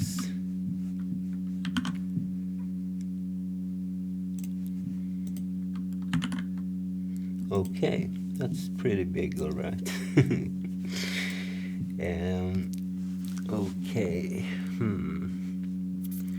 maybe we should put it inside of a div instead, which is a little bit easier to control. Yeah, I think so. Maybe we should grab the proportions of this thing. Or let's start with a div. Let's see if I remember how I do this. It was quite a while ago. So let's comment this out too for now.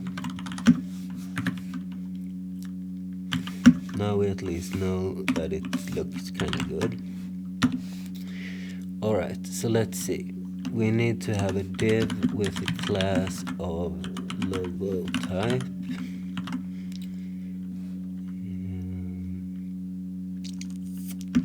Yes. No.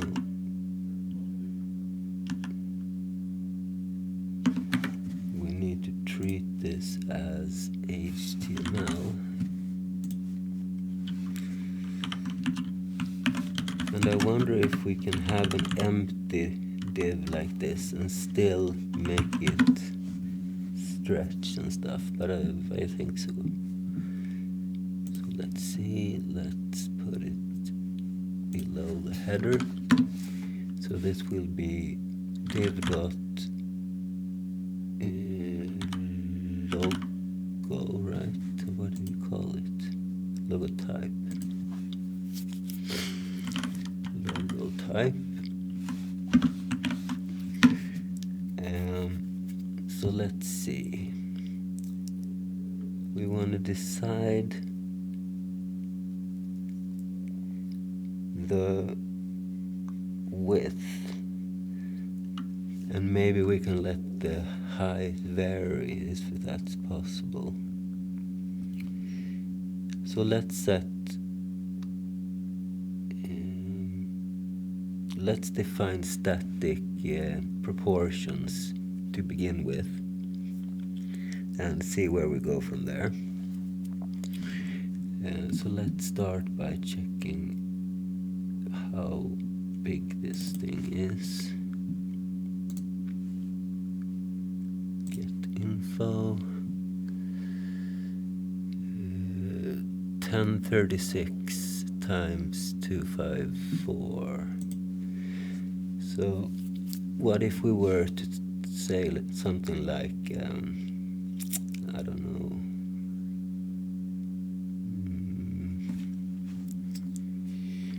let's set the width to 800 pixels for now, and let's just set the height to fit content.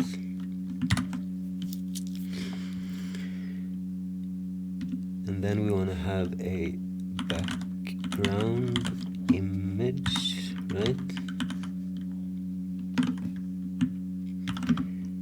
And we need to use the URL function, and this will be cc logo big PNG. And then we can add some additional things to it. Repeat is very annoying and needs to be removed. No repeat. What else? Size. So contain or cover, I never seem to remember which is which, but let's try cover. And let's see if it's anything else that makes sense to change. Position, clip, blend mode. No, I guess not.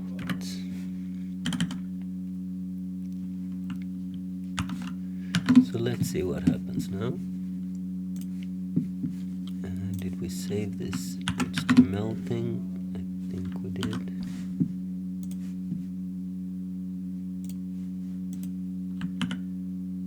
Okay, that did not work at all. I don't even see that div. Where is it? It's gone. It's gone. Maybe we should define a height as well. So let's start with something of the same proportions. Get info. So this is 1036, 254. Let's see. If we have 1036 and we divide it by 254, and we get 4 approximately. And maybe we need to have a little bit more precision. So let's do it in JavaScript instead. 1036 divided by 254. Okay, that's quite precisionous. And if we take this ratio and we times it by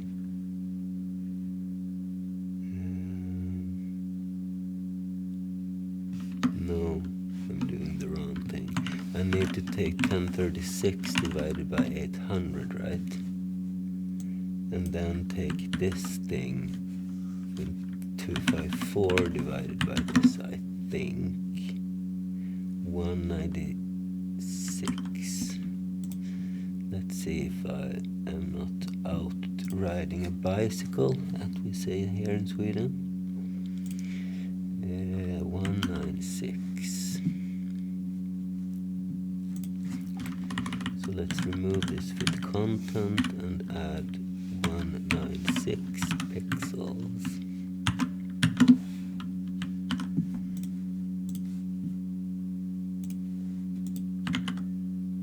Still gone.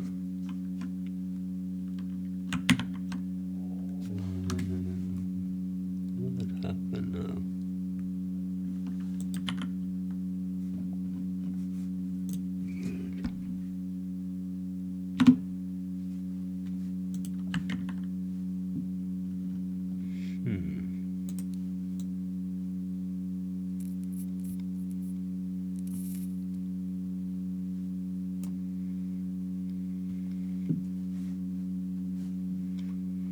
Where is that div?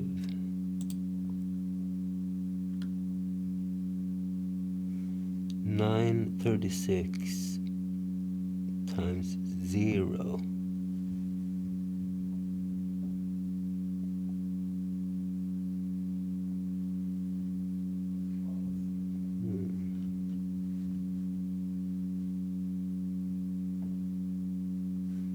Logo type.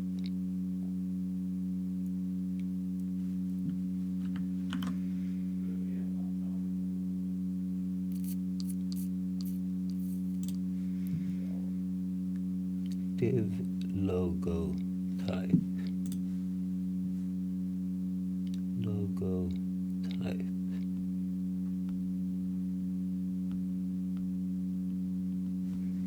What if we were to do this old trick? We add a question mark and a 1 after, forcing it to reload properly.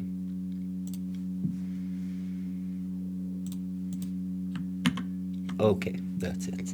It's due to the cache. Alrighty then.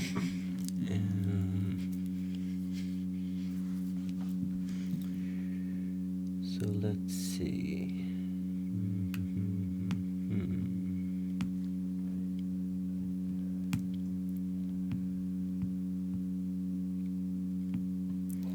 Well, this looks kind of good. Well, for now at least, we need to fix some things like this bottom part, etc. And it's not really centered inside of this thing. That looks a little bit weird, actually.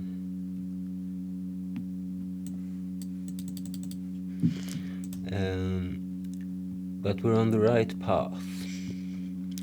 On the right path.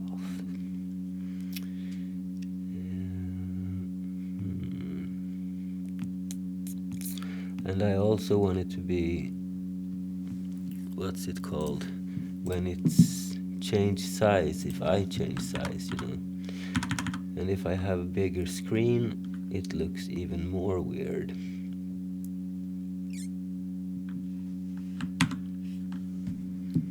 Maybe I messed up the calculations, but the point is I shouldn't be required to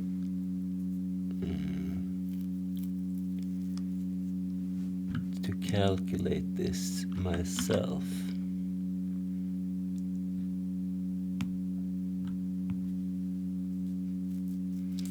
Or maybe I can't get around that. But what if we change this cover thing to the other one? Contain, but that doesn't sound good either.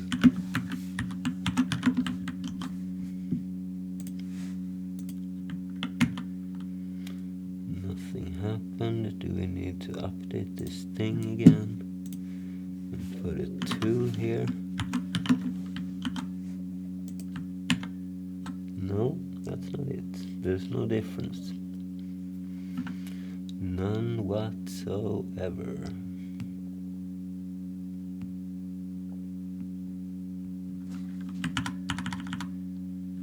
Still behaves this weird.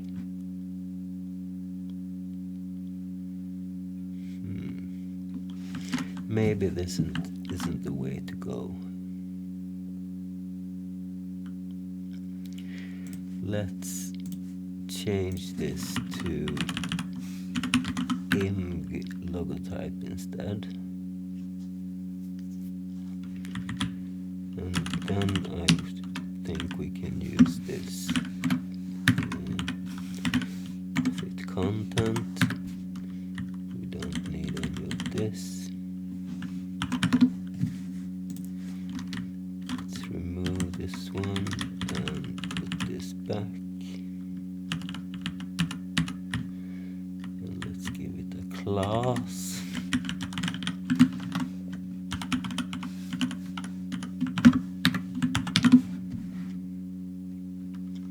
So. Okay, so now it has the right proportions. What if we make this thing smaller? Yeah, it's in the middle now at least, and looks better. I think we can work with this actually. Yeah, I kind of think we can.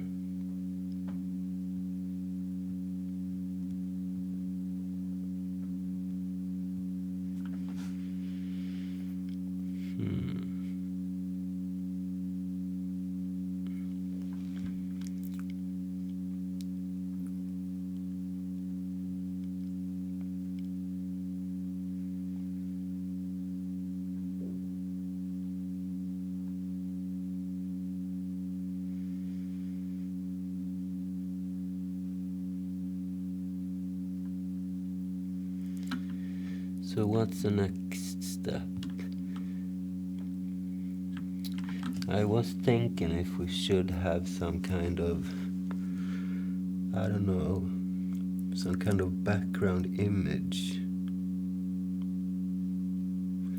because it looked kind of cool with video before. Maybe, but in that case I would want the background image to cover the entire background, and all those layers should be on top, a little bit transparent perhaps, but maybe that's just a lot of work. Let's start with this play window. So I want this to look like, well, like YouTube or something. And I think I know how. I have some YouTube mock-up After Effects things. So let's see. This, I think it is.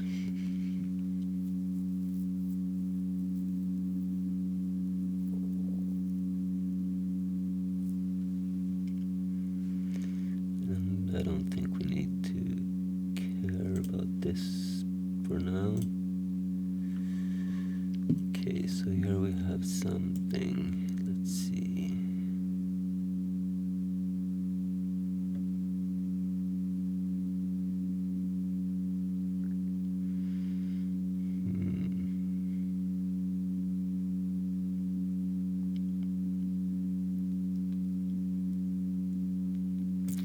I think I just want this bottom part actually.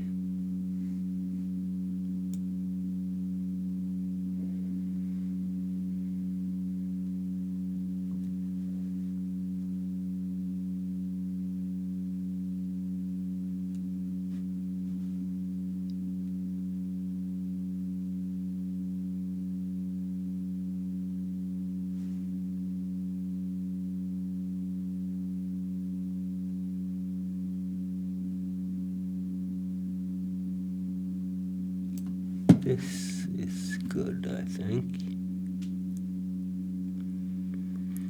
I wonder how wide this is.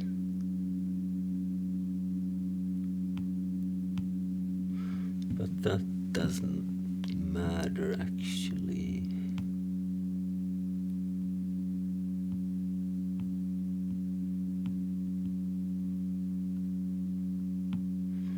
Let's do something like this. Let's save this frame. Desktop, CC Web, and let's make some temporary directory inside of here. And let's call this, I don't know, player 1. And we render this.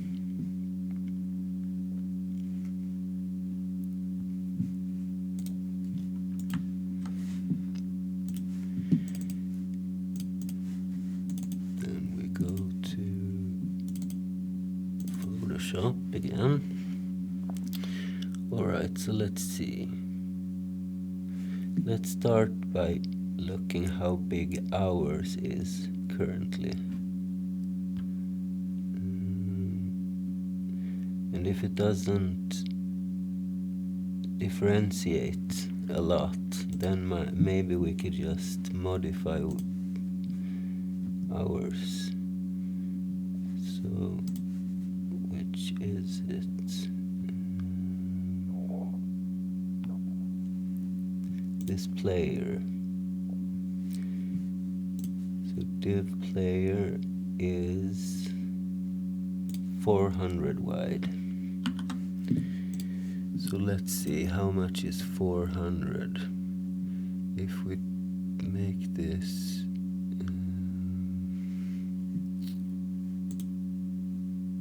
fixed size,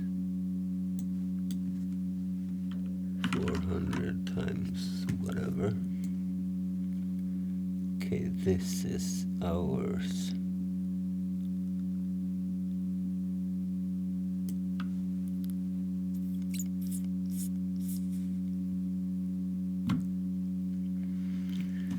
So let's cut this thing out. No, not like that. Select, deselect. And now my cat is trying to, I don't know actually what he's doing. What is that thing? Select, deselect. Ah, I forgot. I need to take normal here. So let's do this. And something like this, I guess. And image crop.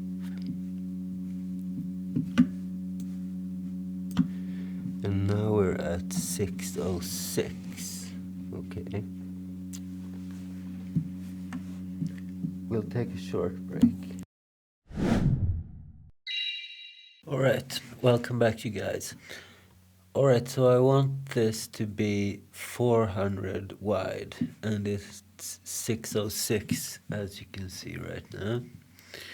So let's set this to a fixed size. Not 400 but let's do half of that. So 200.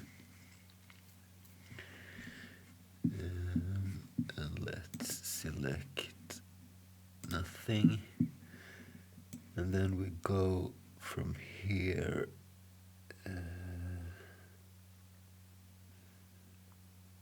200.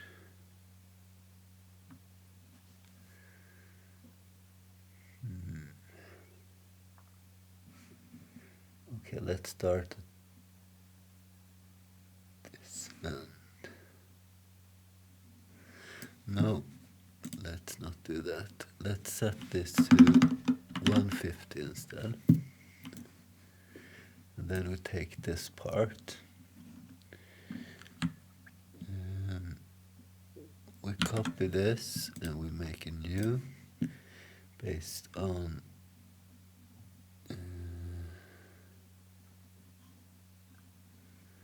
why don't I get the clipboard kind of thing? Never mind. Let's do custom 300 resolution and the width should be 400 and the height same as now, 43. Maybe we should zoom in a little bit. And let's paste this thing. Didn't I copy it?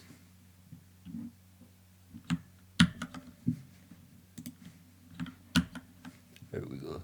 And this should be all the way to the end right here. And then we go here and we do the rest. So this will be 350. Let's see, 250. Let's go from this direction. We copy this thing.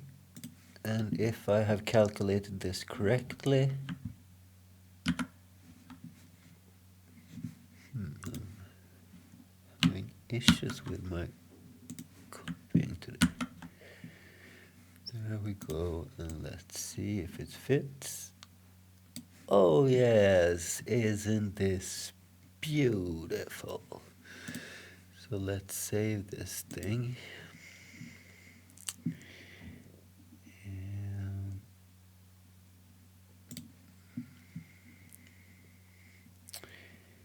Maybe this should not be temporary.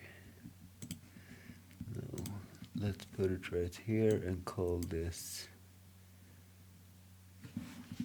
player.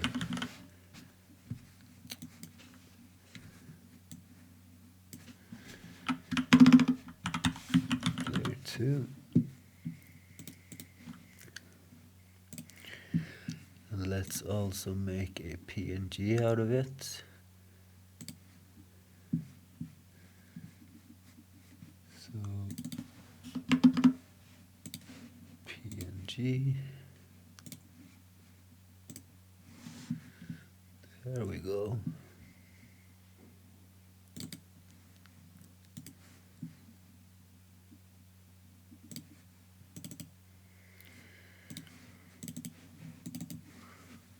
Alright, so let's see. Player 2 PNG. Looks kinda nice, doesn't it? I think it does.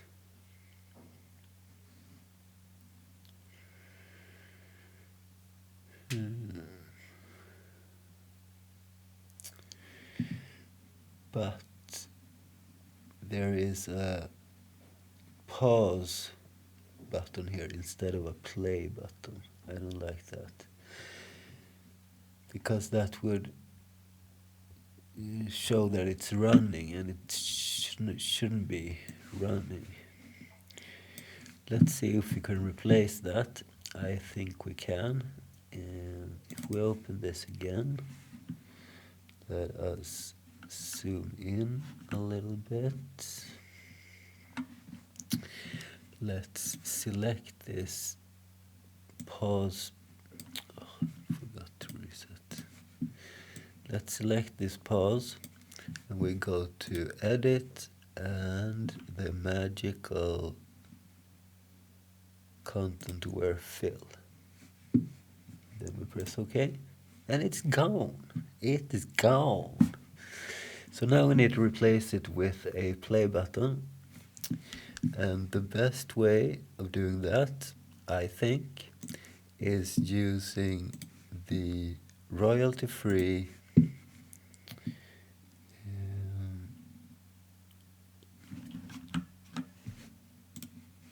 let's see, let's do it in Firefox.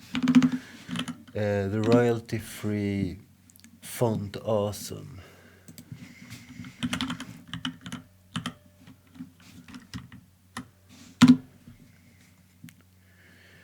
And we search for play. We just want the free. Alright, so I think, how does the other ones look here? Pretty simple ones. So let's just take this one.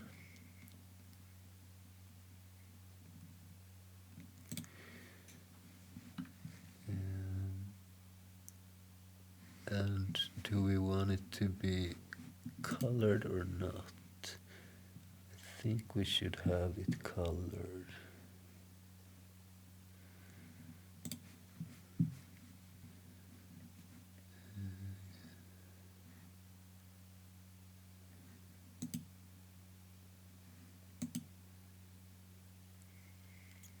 Maybe we should take this and then choose white. Can we select any color here? Yes.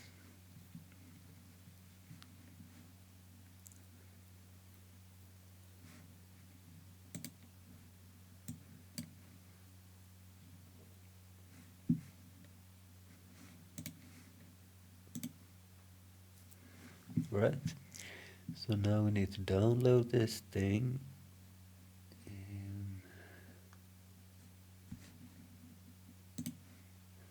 As an SVG. Let's see how big we want it to be. Something like, I guess, 20, maybe 25 perhaps.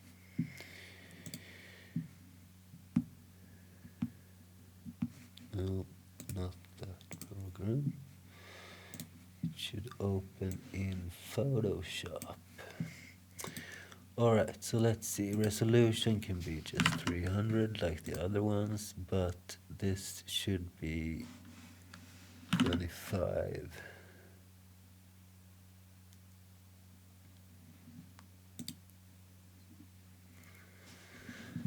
And let's select everything. Let's copy this thing. Let's paste it. Okay, it's a little bit too big. So let's right click and convert it to a smart object. And then we wanna free transform.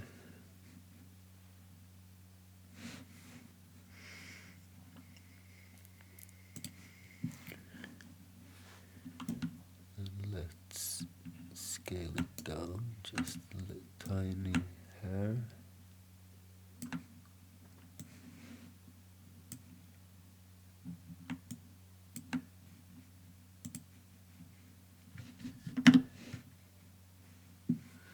Well, something like this.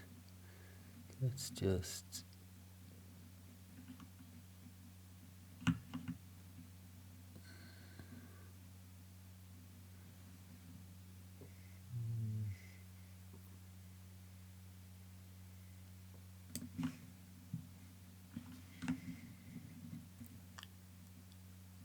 yeah, I think that's kind of cool. Alright, so let's save this thing and then we go to merge down layers and save a copy. PNG. We don't save the change.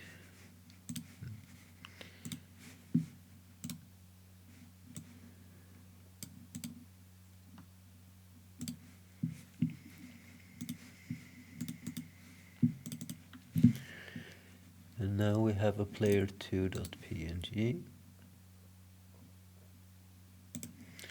But I want to name this player, let's see, player 1 actually, with a 1 meaning on, like bits, on or off. And this is, you click it to put it on, so to speak. Okay, there we have it. So now I want this to be at the bottom of our, well, our player window or whatever it's called.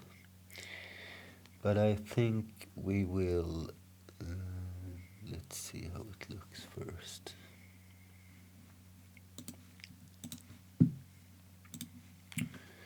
Okay, it looks like this now. I'm wondering if it's better to put it at the bottom using HTML, or if it's easier to generate an image, since I need to have some background image anyway.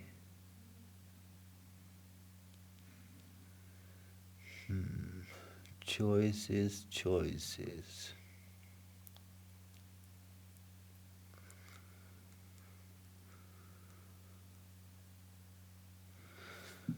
I think I will do it as an image actually. So let's go to After Effects and close this project. We'll make a new one.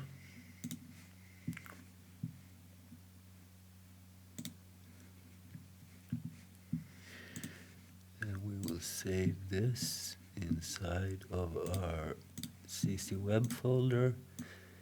And this will be our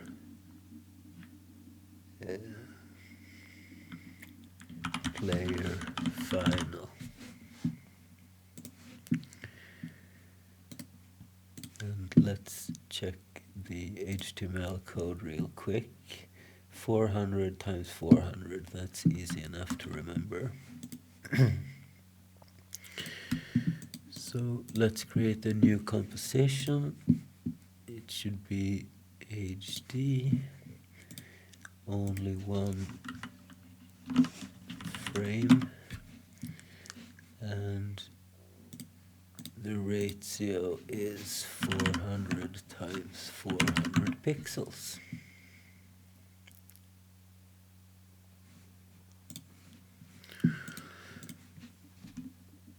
So let's call this on. And we'll take our player 1 PNG.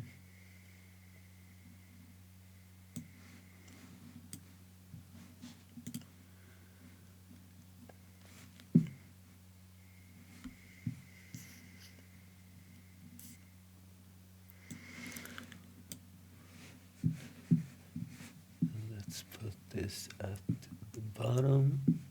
So we got the align and we center and bottom, like so.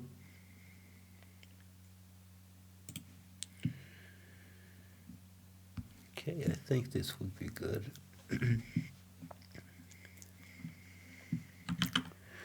And what to put here? I want to put the, let's see.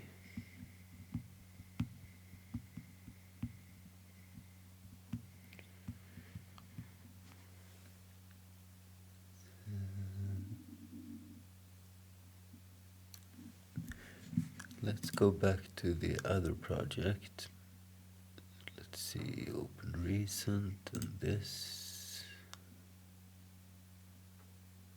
No, not this.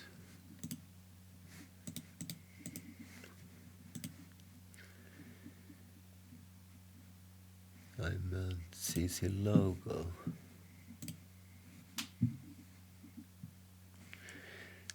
I think this would be a good background.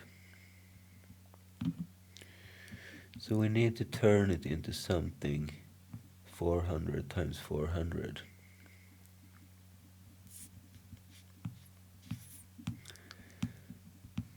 Maybe that's easier done in Photoshop, so let's just create a frame file from this. We can put this in the TMP folder, and this will be our player 1 BG.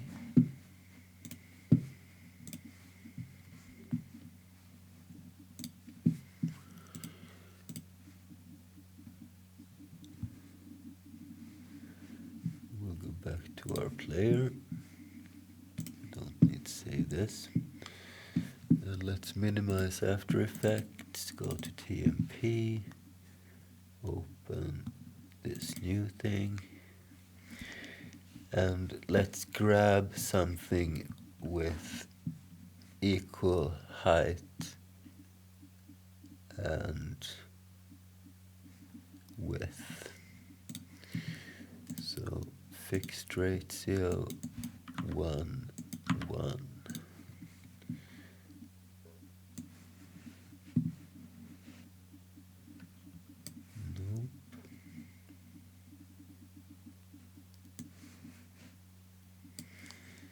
Nope. Nope.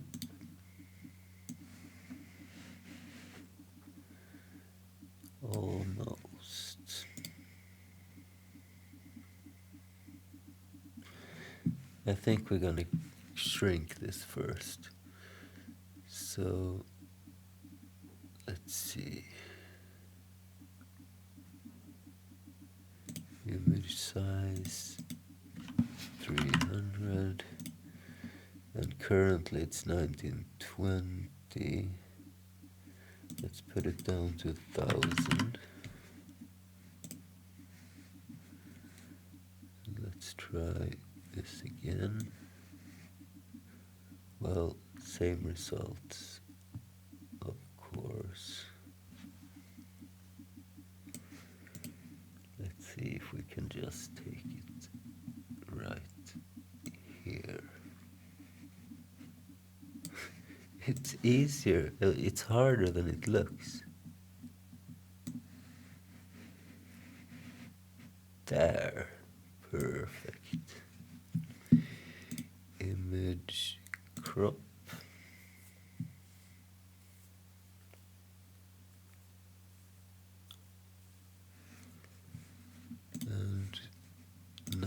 can set it to 400, 400. Yeah, I think it's nice.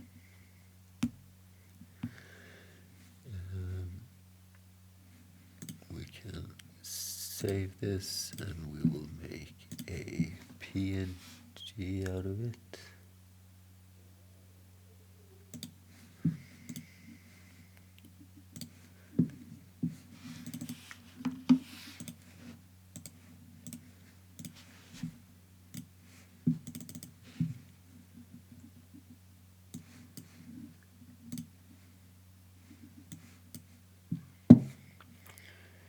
And now we go to After Effects.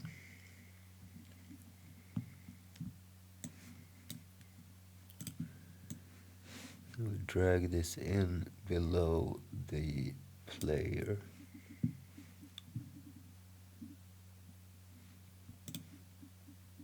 And it looks perfect, doesn't it? And then you can imagine the play button on top of this. Yeah, I think it'll work. I wonder though if we should make it a bit darker.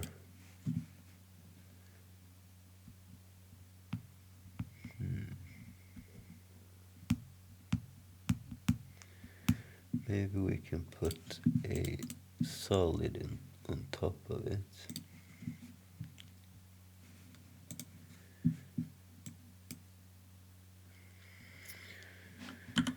With a little bit of transparency.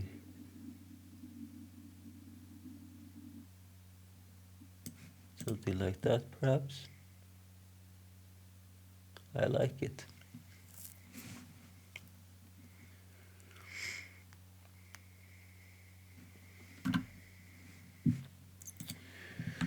So let's save this and let's make the other one as well. And then I actually think I have a file that I want to use. Maybe we need to alter it just a hair. So let's see, TV, CC logo, and logo 3. Yeah, this one. But there's a line here that we need to take care of.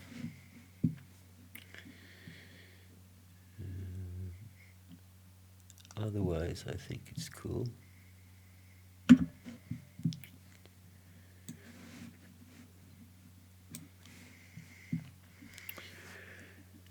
So let's see. Let's start with that line.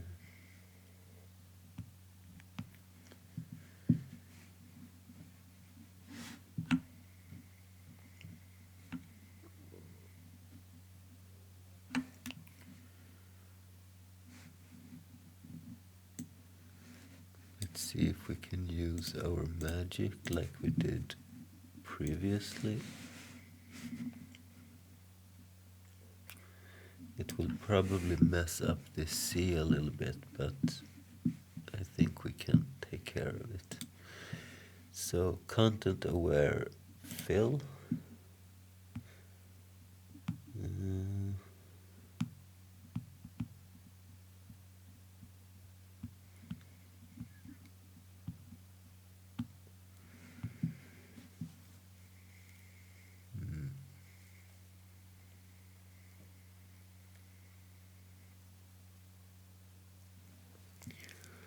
Let's see if we can alter this thing a little bit.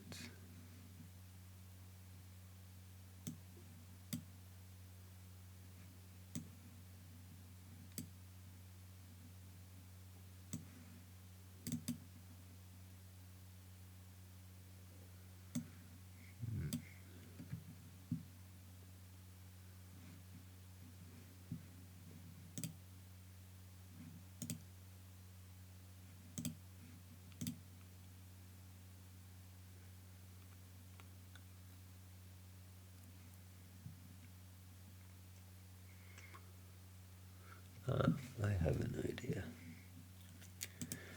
Let's remove the C first.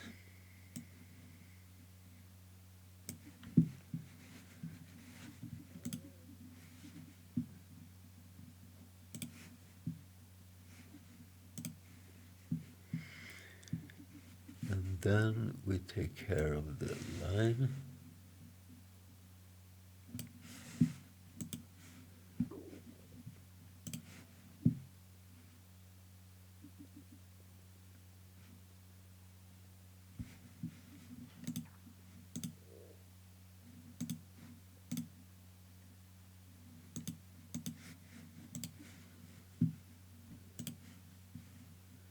And let's see if we can take care of this as well. It's an iterative process.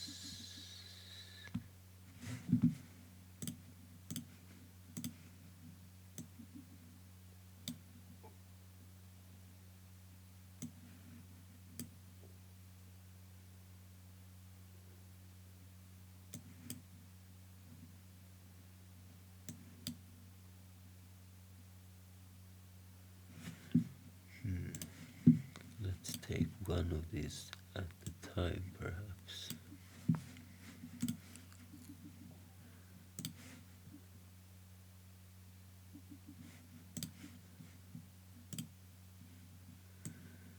And this one.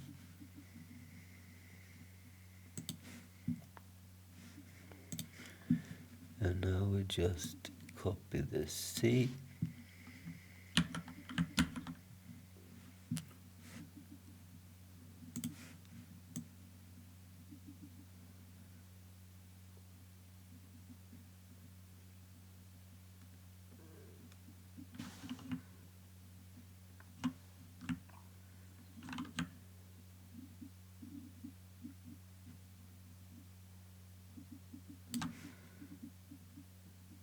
Something like that.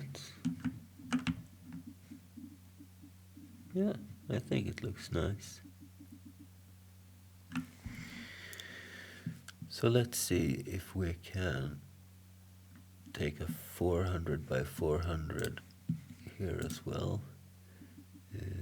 Fixed size, 400, 400. Nope.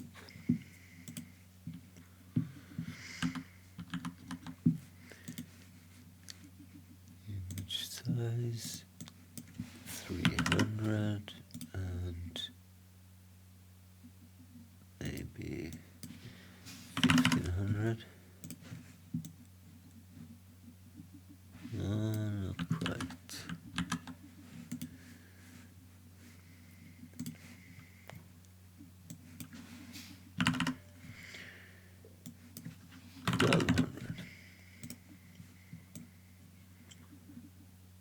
That's more like it.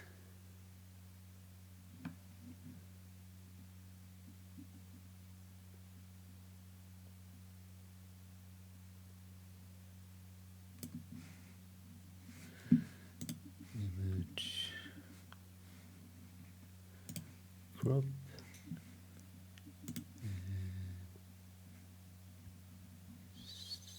Save as.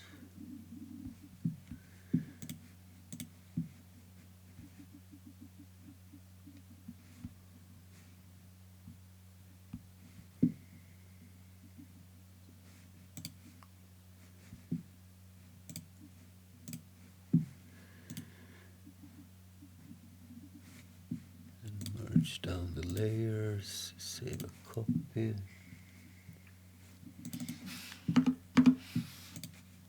PNG.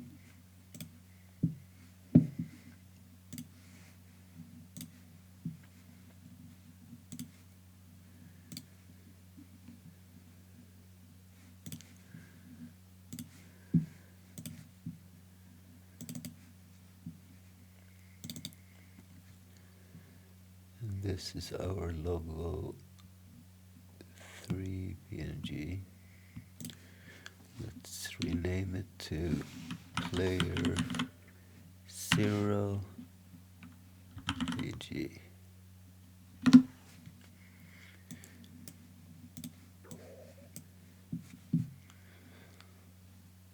go back to After Effects and let's duplicate this on, call it off. Let's double check that when we edit something on this one that it doesn't affect the old, because sometimes it does. This is off. If we go to on, no.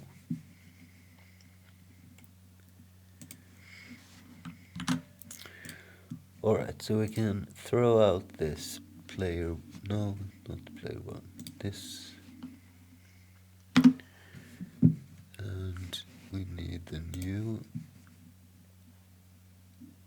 player 0.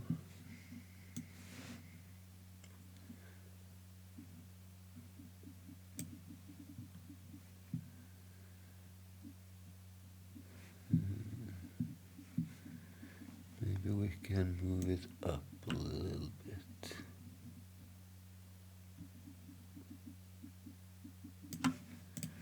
Something like this.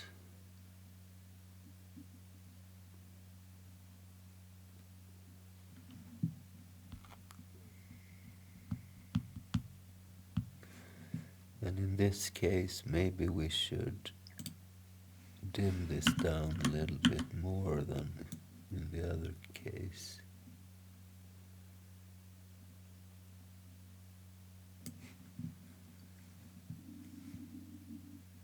Like this, perhaps.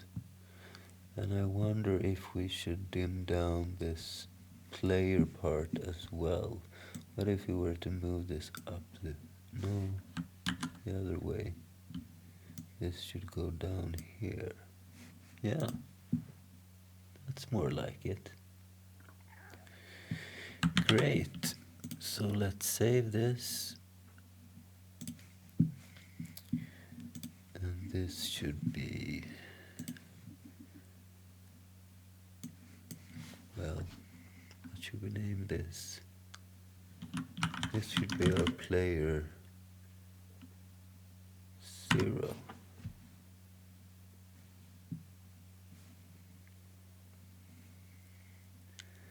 Player 0.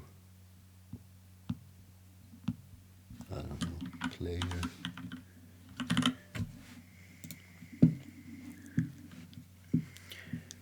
And our on should be the other one.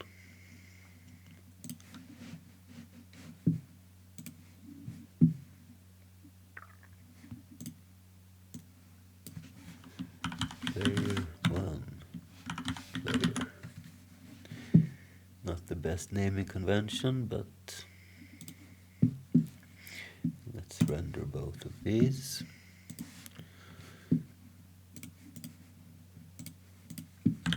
Let's save and quit this thing, and now I think we have what we need. So let's upload those player 1 player things, but first we need to convert them to PNG.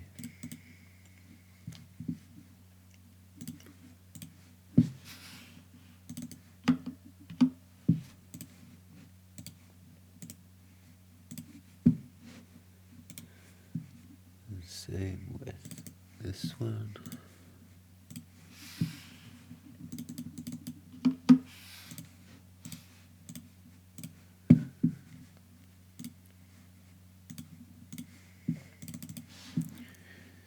PNG, PNG.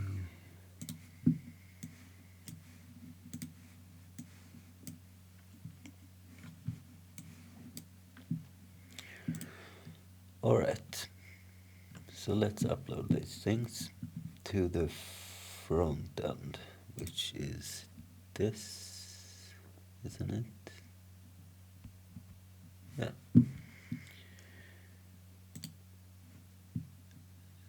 CC Web 2, refresh. And we want the player 1 player and player 0 player.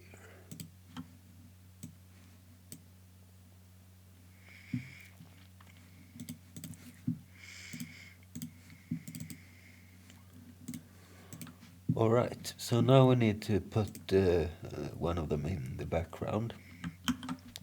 Let's do the player 1 to begin with. Alright, so let's see what we got. Div class player. This one. Background, blah blah blah. So let's do what we did before. Background image. And this is a URL. And the URL is player1 player png. And the background repeat should be no repeat.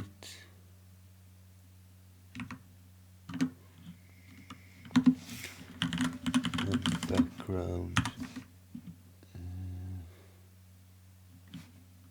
is it position? No.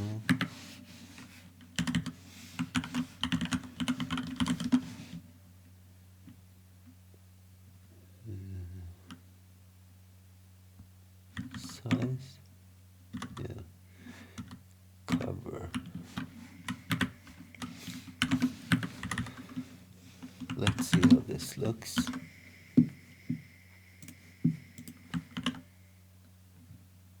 Alright. That looks pretty neat, doesn't it?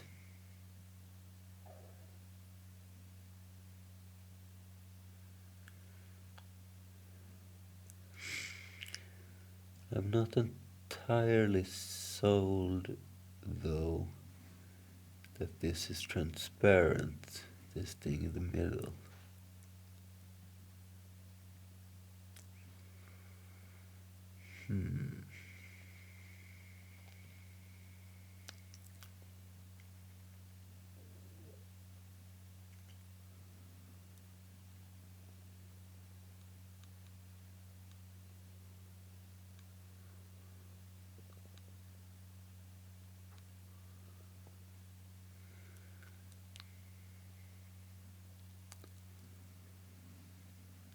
Maybe we can just put some kind of block or something there.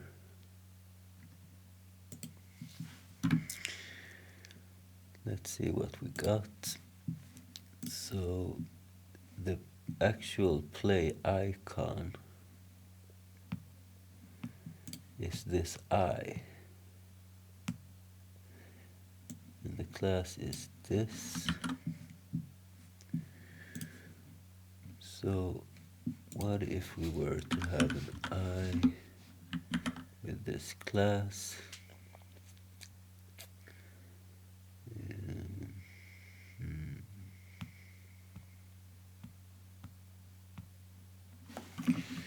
And we set this position to relative. And maybe we can have an I dot this before.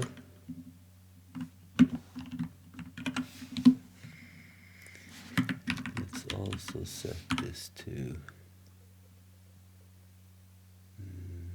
Z index 2. And this is Z index 1. Position is absolute.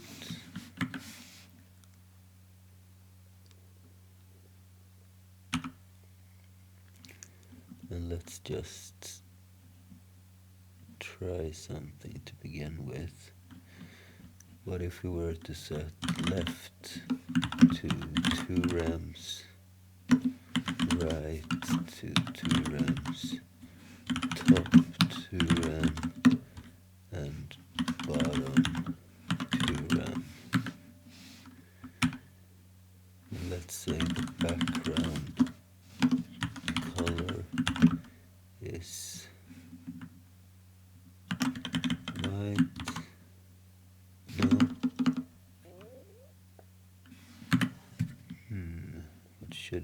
be one of the blacks that we are using, perhaps the 111. And let's set the color to that as well, 111. And let's see if we get anything. I did not expect that.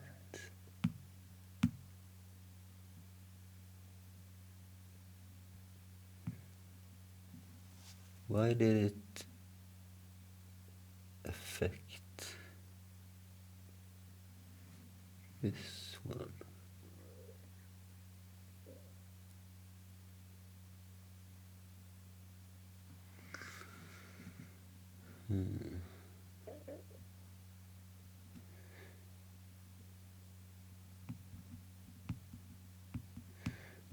Maybe we need to have some content.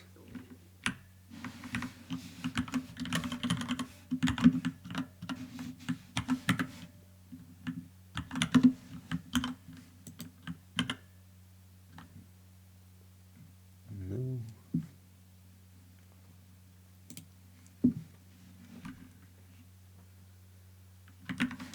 Should it be just one of these?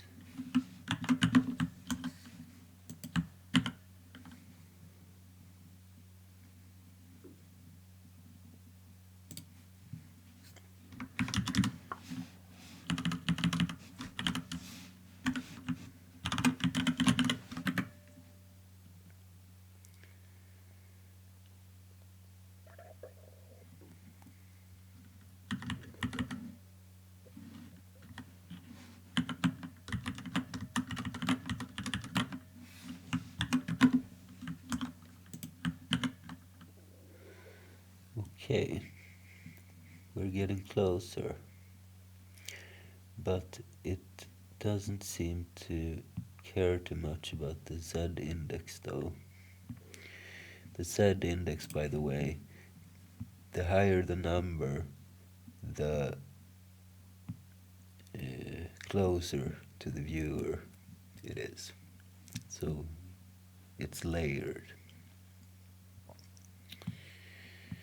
And I don't think it would make any difference if we did something like this, I guess. Nope. Probably we can't have two different Z indices for the same thing.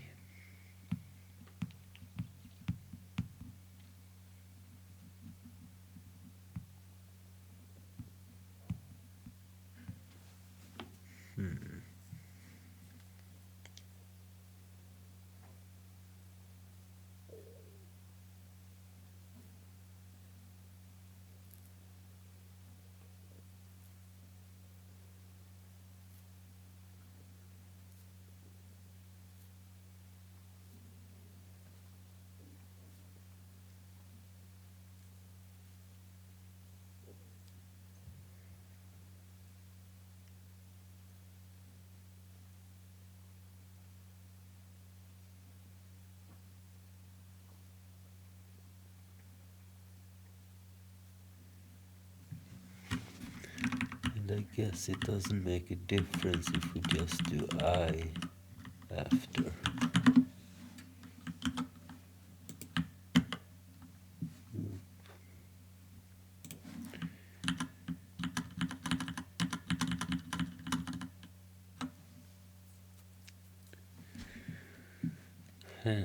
That's a bit annoying.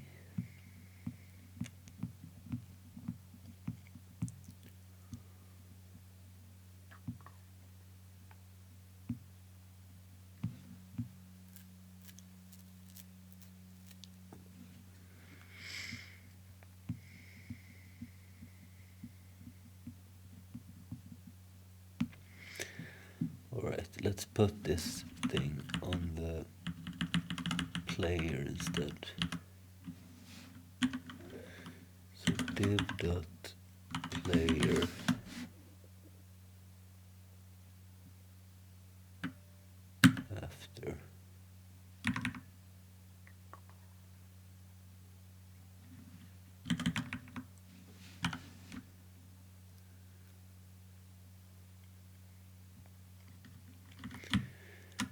this will be 2.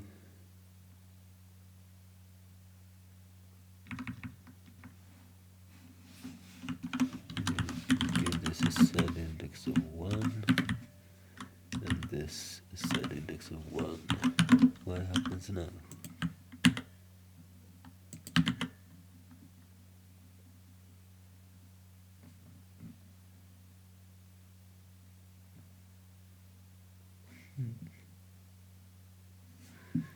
Maybe it does not contain it, but I think it should.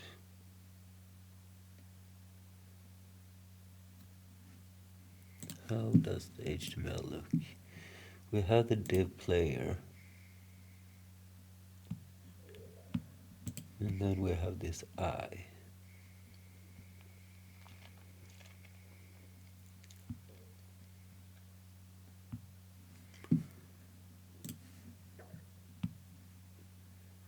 And we have the player after. And this is relative, this is absolute.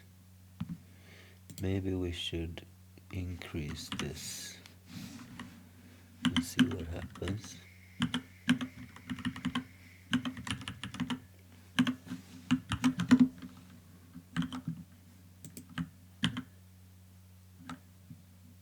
Okay.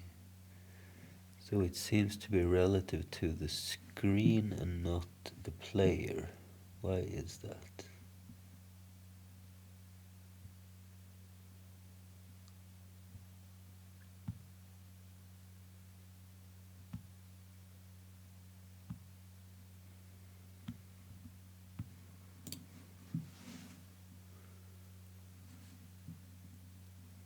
Ah, this is div player I. That's the same thing. We shouldn't have it there. We should have this.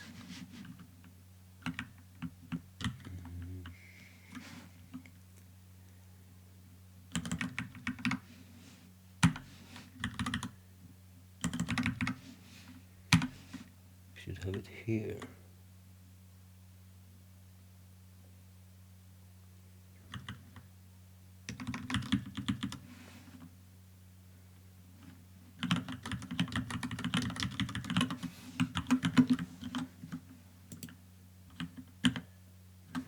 Okay, now we're getting somewhere.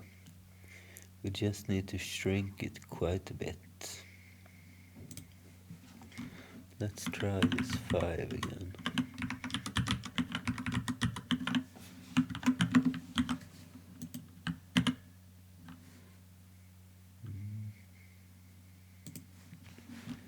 Maybe 15.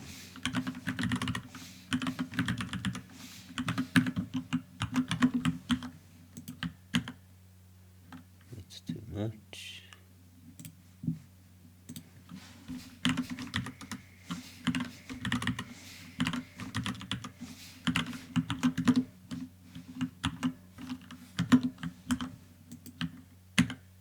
Huh, look at that. We made it. Pretty nifty, I would say. Let's also see how it looks with the player 2, player 0, I mean. Yeah, looks good. All right.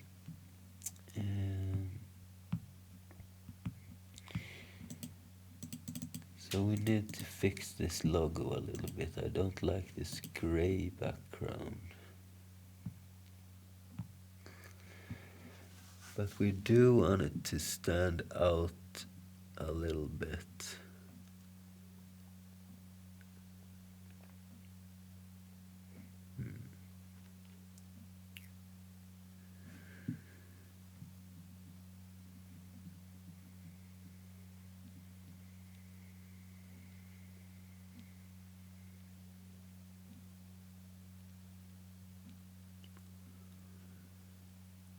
Maybe we can put some background image.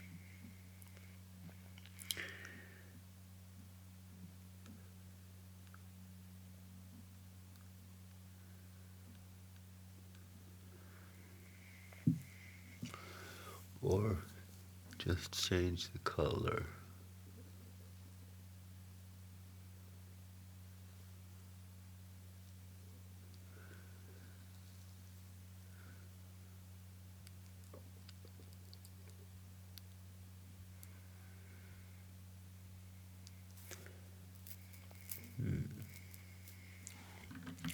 Let's consult Envato elements and see if we find anything.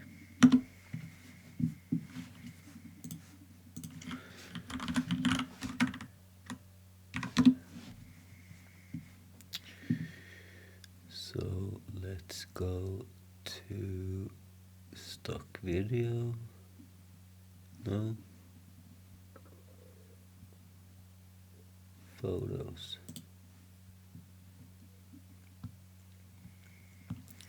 Maybe something like computer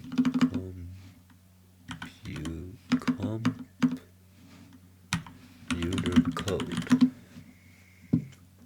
Oh, that's not nice.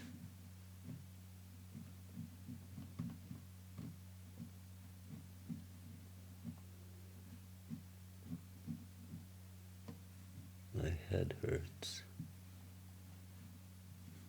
What about this? But it's very annoying.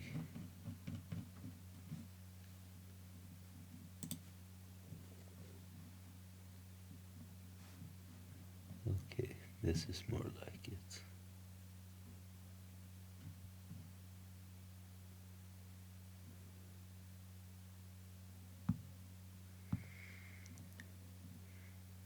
I think we're going to have to experiment a little bit.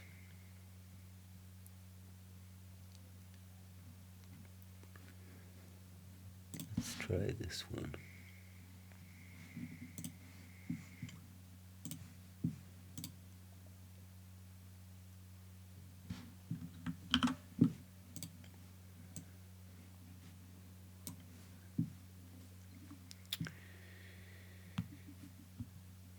Let's see. How big is our thing?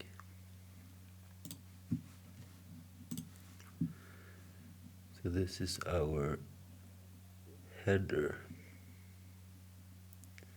or our IMG perhaps.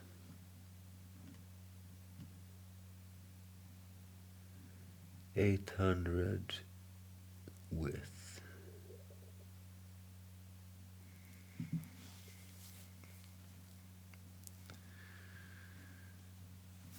Let's see how.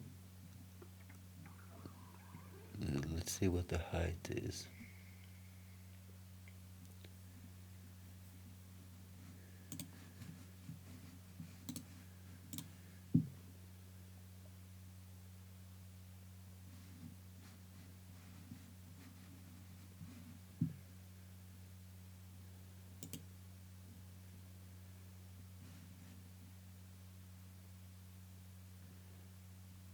So 1253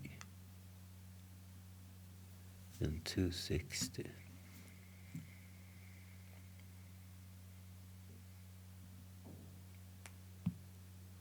So let's say we do something like 2000 and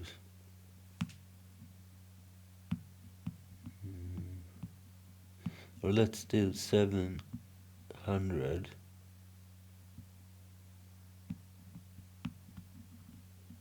and something like 500.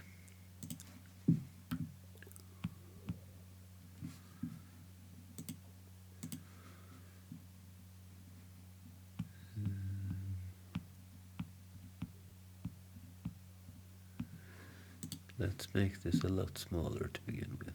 What did I say? 1200. Image size 1200.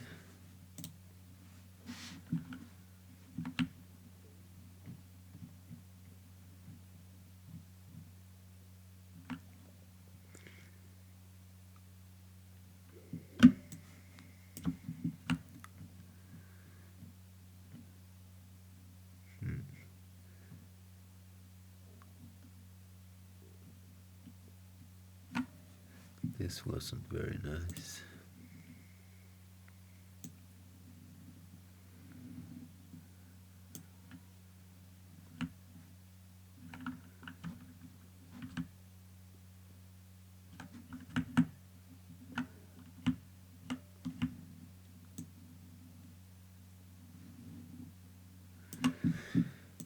I'm glad that we have this wonderful tool of content-aware fill.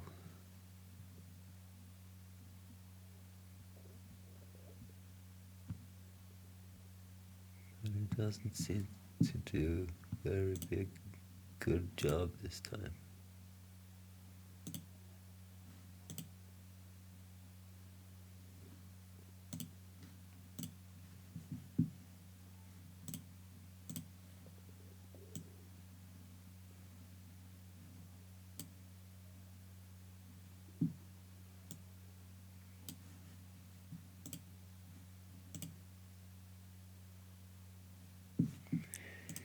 Maybe we need to iterate.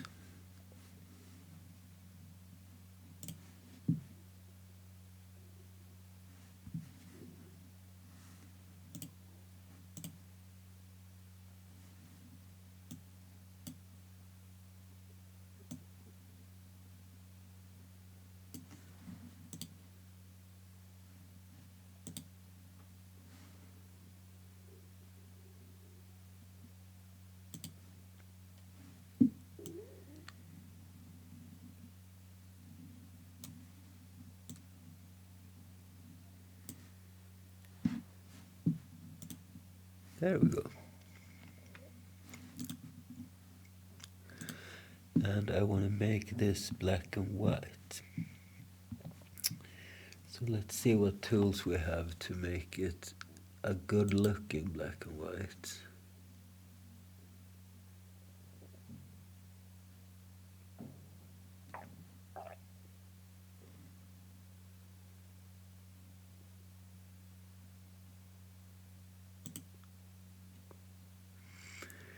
I like the yellow kinds. Black and white. If possible.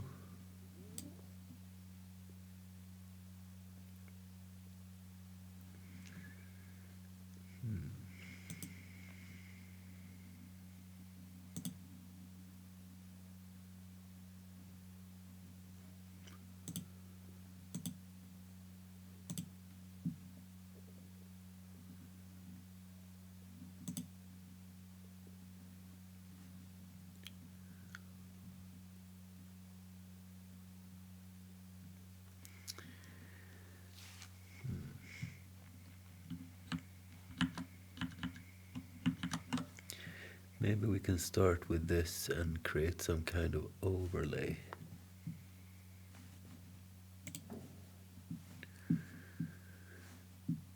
So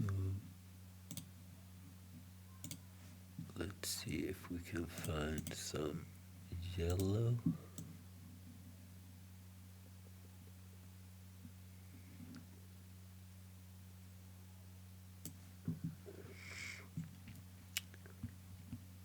And alter the saturation.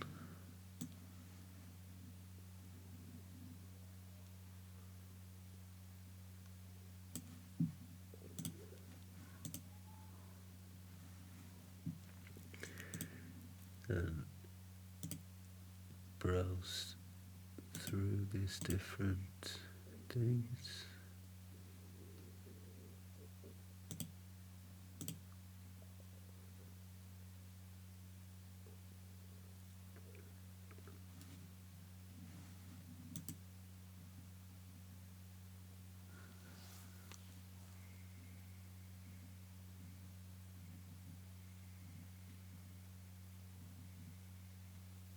That was kind of cool, but not for this project, but it was kind of cool.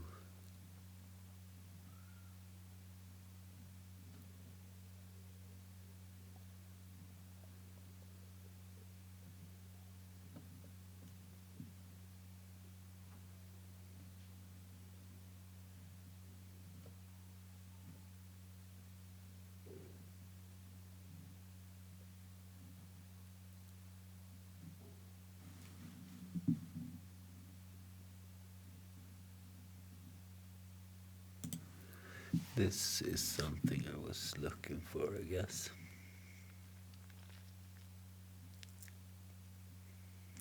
Let's try this out.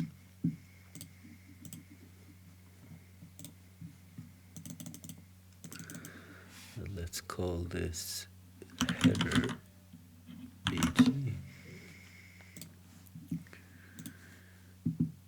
And we will make a PNG out of it.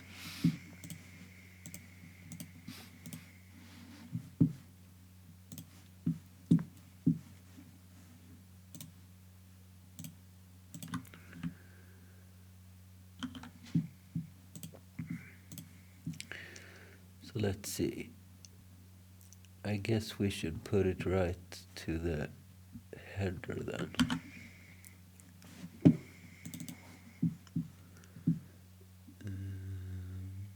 TMP, and this is header BG.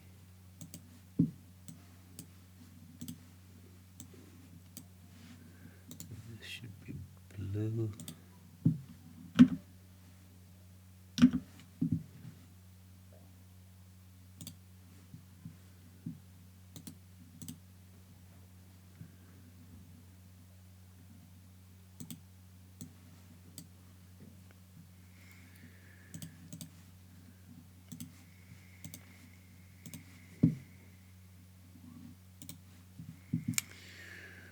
Right, so let's do background image. It's a URL and we called it header bg png. Background repeat, no repeat. Background size. Let's start.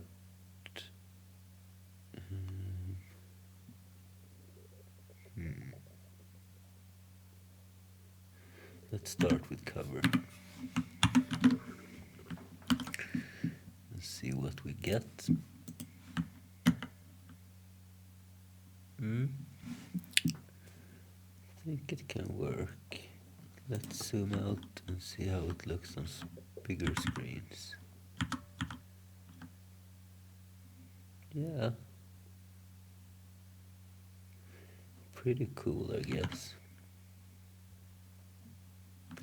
Maybe we should have a little bit of padding at the bottom.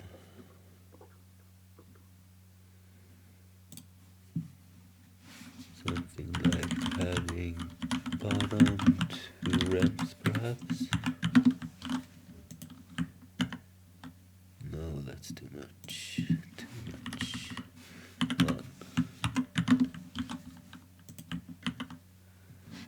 Okay, that's pretty cool.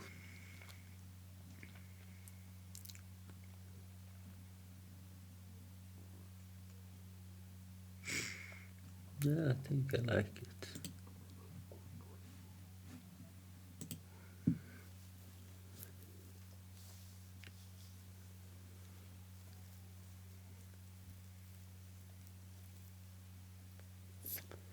I was wondering, should we even have a play button if we can't play anything? Well, we can play some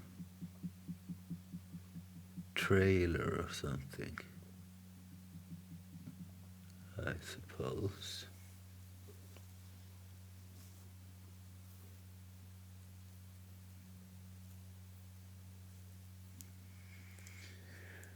Alright, I think this is pretty nice. Let's take a short break. We'll be right back after this. The next thing I want to focus on is this, the status. I want it to be bigger, and I want when we have the broadcasting, I want one icon, and when we are not broadcasting, I want something else. So let's turn to Font Awesome.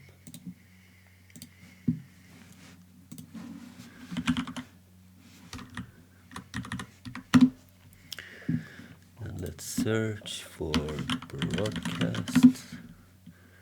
This should be free. Alright. So this tower thing could be our broadcasting, and this could be not broadcasting. I think that's kind of cool.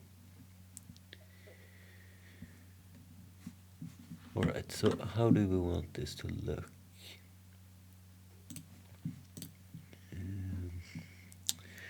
Well, let's put this inside of its own thing or whatever. We can use maybe what's it called? A side. So we go here and let's see, div status. And this contain both this stuff.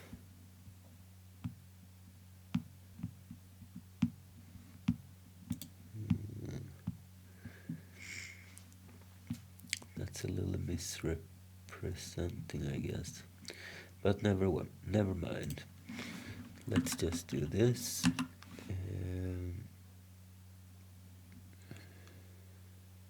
Aside.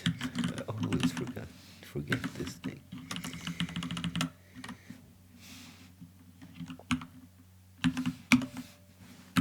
Like so.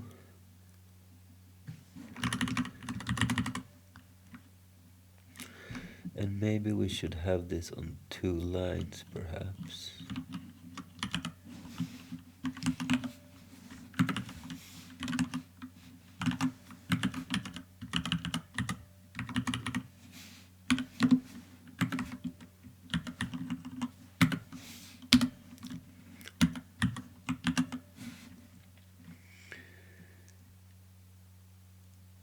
And we can do this.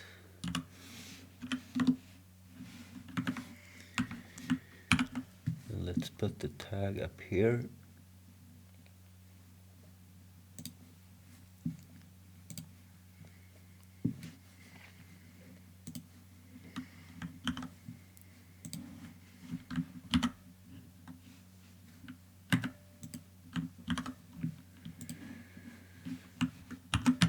Let's save. How does it look? Okay. Very small and not centered. Do we want it to be centered? I think so.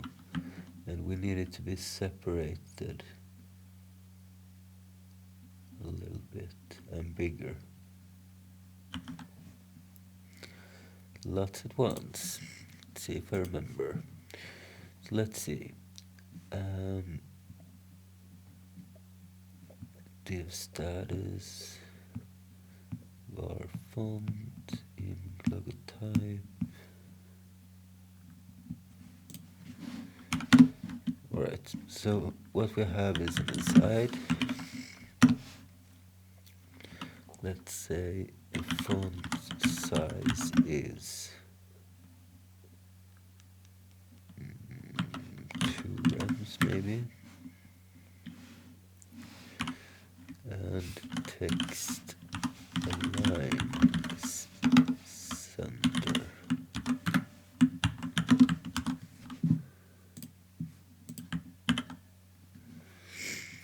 Okay, that's a little bit better. I don't like this huge separation here, so maybe we shouldn't put them in different paragraphs.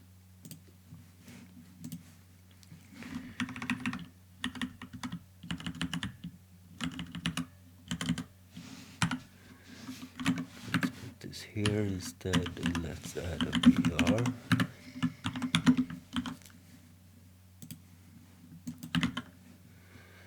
Okay, we're getting closer, I think. This should be smaller than this though.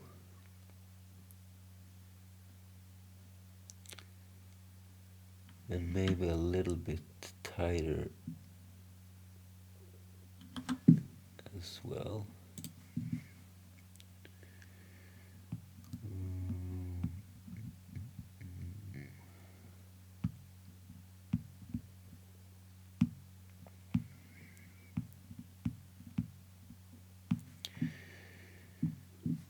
So let's see. We need to select this somehow, so let's create a span.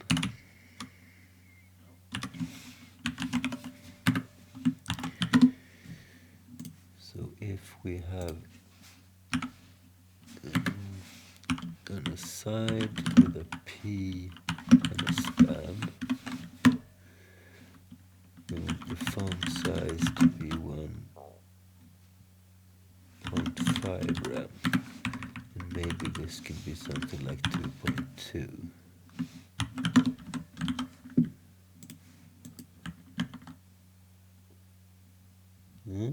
Getting there. I want to have this more separated though. Maybe a different color, something.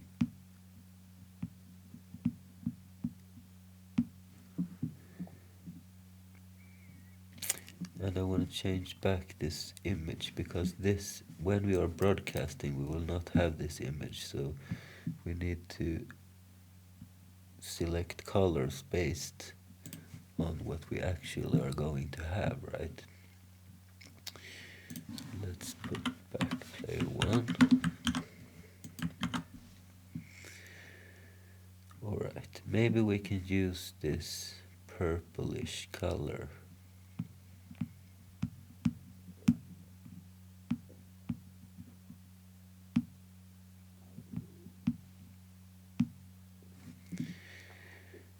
We do have After Effects close by.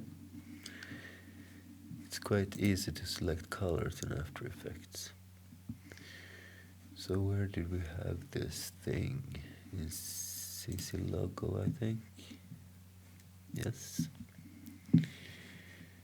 So let's select this purple.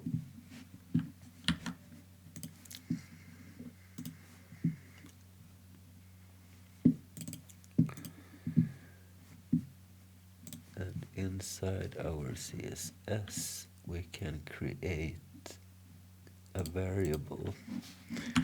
Let's call it highlight, or let's see, primary. That's good. Primary.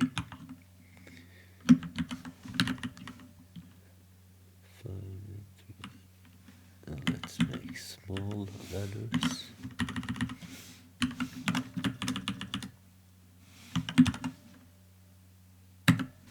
Like so. And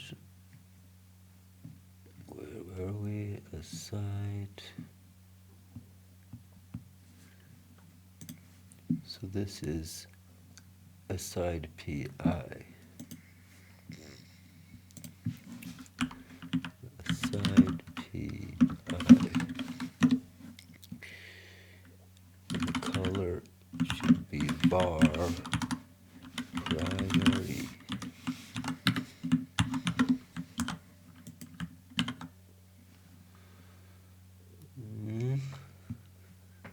Maybe.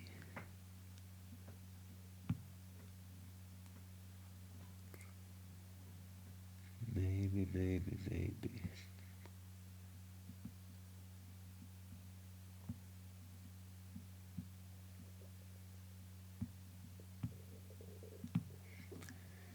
What if we were to use that as a background color instead? Can we have a background color on an I tag? I'm not sure. Maybe if we declare it as a block or whatever.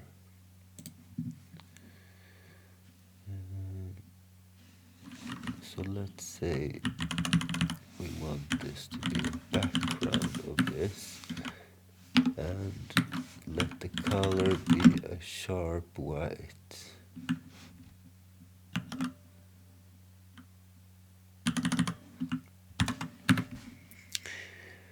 And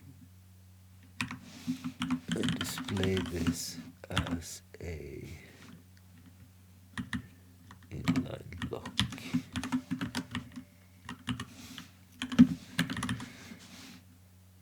Let's also do some padding.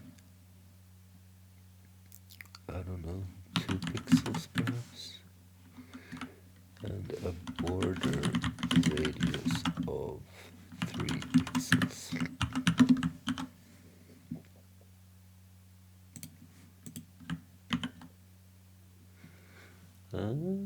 Maybe we are getting close. More padding though.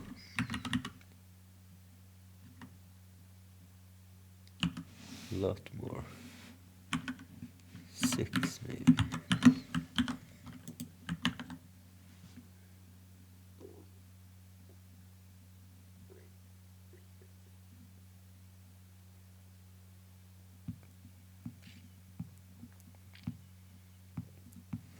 And maybe a border.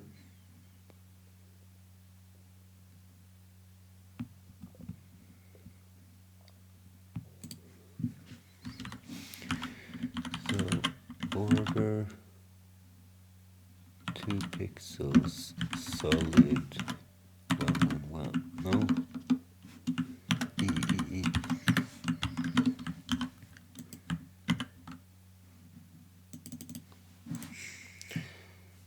That's kind of cool. I want the broadcasting to use the same white.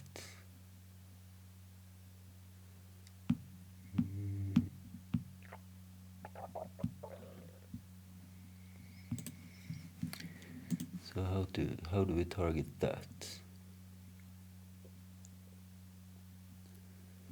Well, if you just go at the P and we set the color specifically for the status.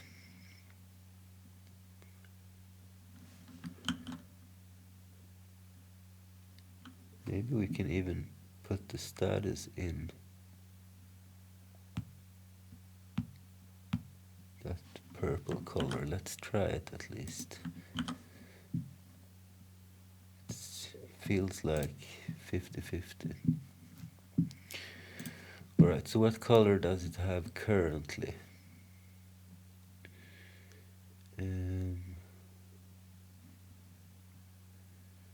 Let's see. It's the default one, I guess. FG color. So the side piece band should have a color of var FG color, and the side P should have a should have a color of EEE. Now let's do this and comment this out, and let's try the primary here.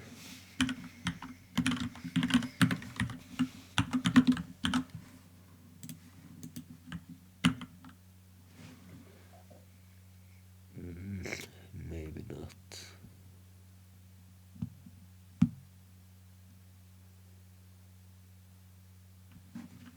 What if we zoom out or zoom in?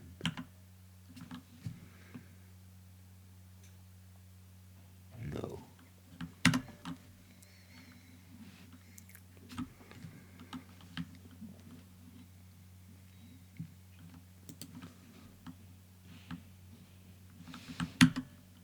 Is this the default?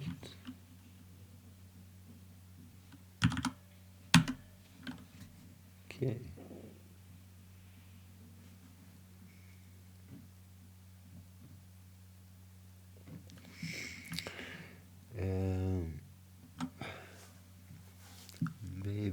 can't decide.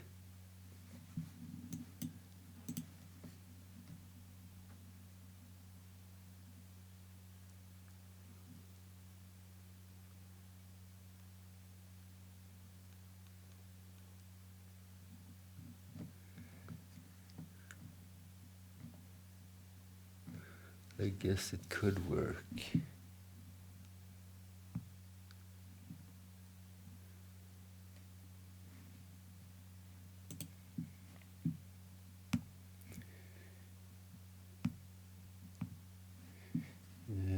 I want this to be closer together though.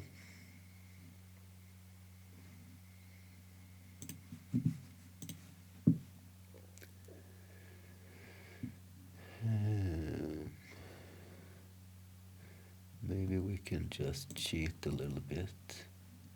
Now we have a class for it. Next.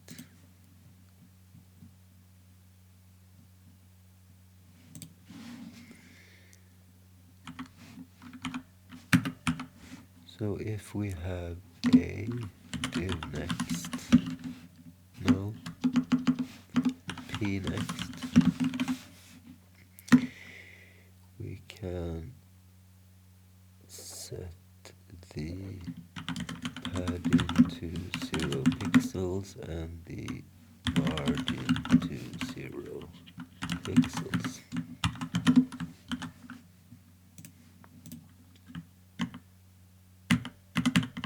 Which does nothing. Not a thing. So it's probably the other way around then. P later.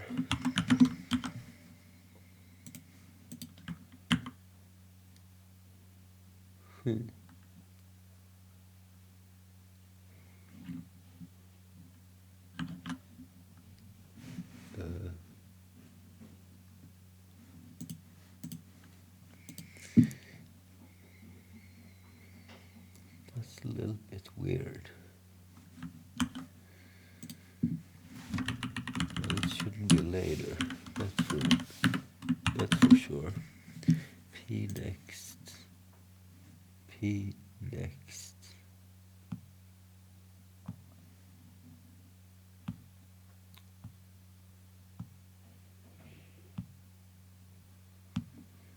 So for this, there's no padding or margin. So maybe it's the size of this span. I don't know.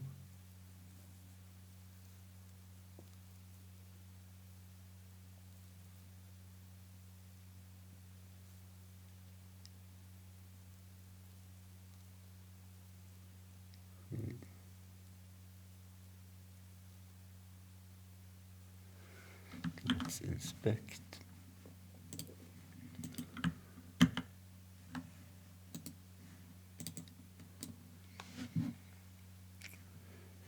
No padding, no margin, no nothing.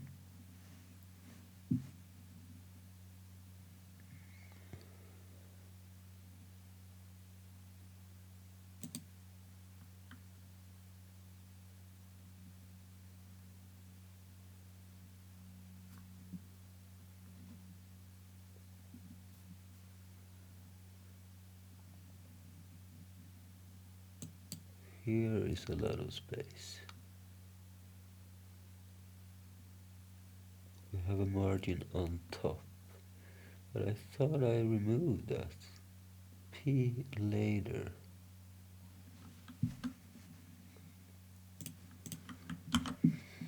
Let's try again.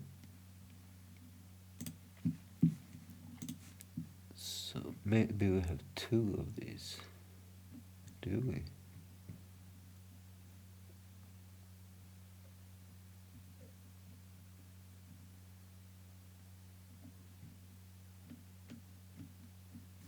Nope.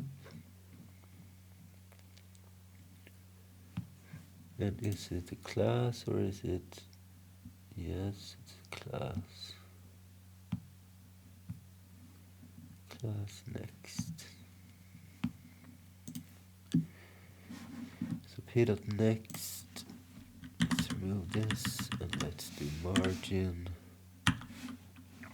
top 0px.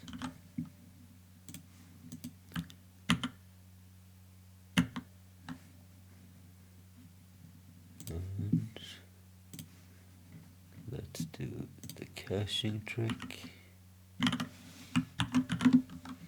Maybe we can automate this actually. What if we were to do something like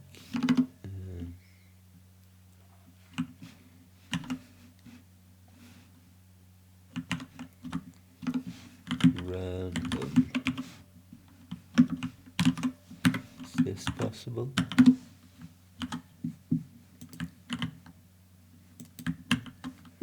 No, not very much so. What about rand? Okay, compile at least. Show page source. Yeah, it randomly no looks. My cat is jumping all over my keyboard. So let's see. But it still doesn't want this to be tight. Oh, what did I do? Inspect element. So this still have some margin on top.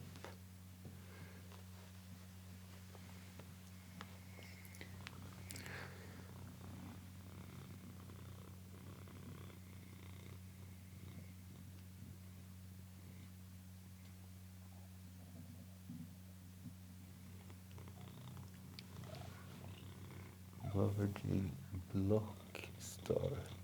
What's that?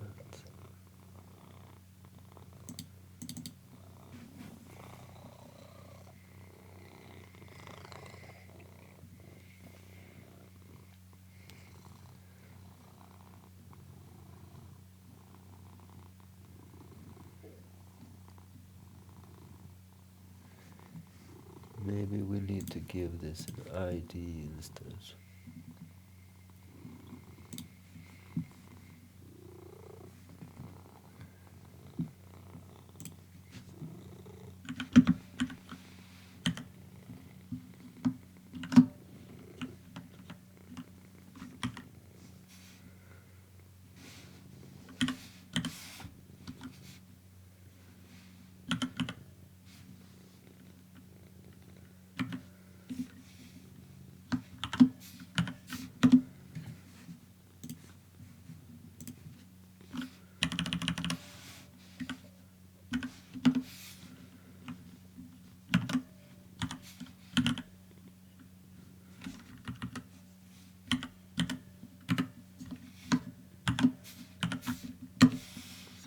Like this. Tricky one. Alright. I think I need to feed my cat. So let's take a short break and we'll be right back after this. Alright guys, that's all for today. If you like this episode and if you want more HTML and CSS and JavaScript content, please like this episode so I know that, and you can also add comments to it. And don't forget to subscribe and hit the bell icon so you hear when next episode is released. Thanks for watching and thanks for today.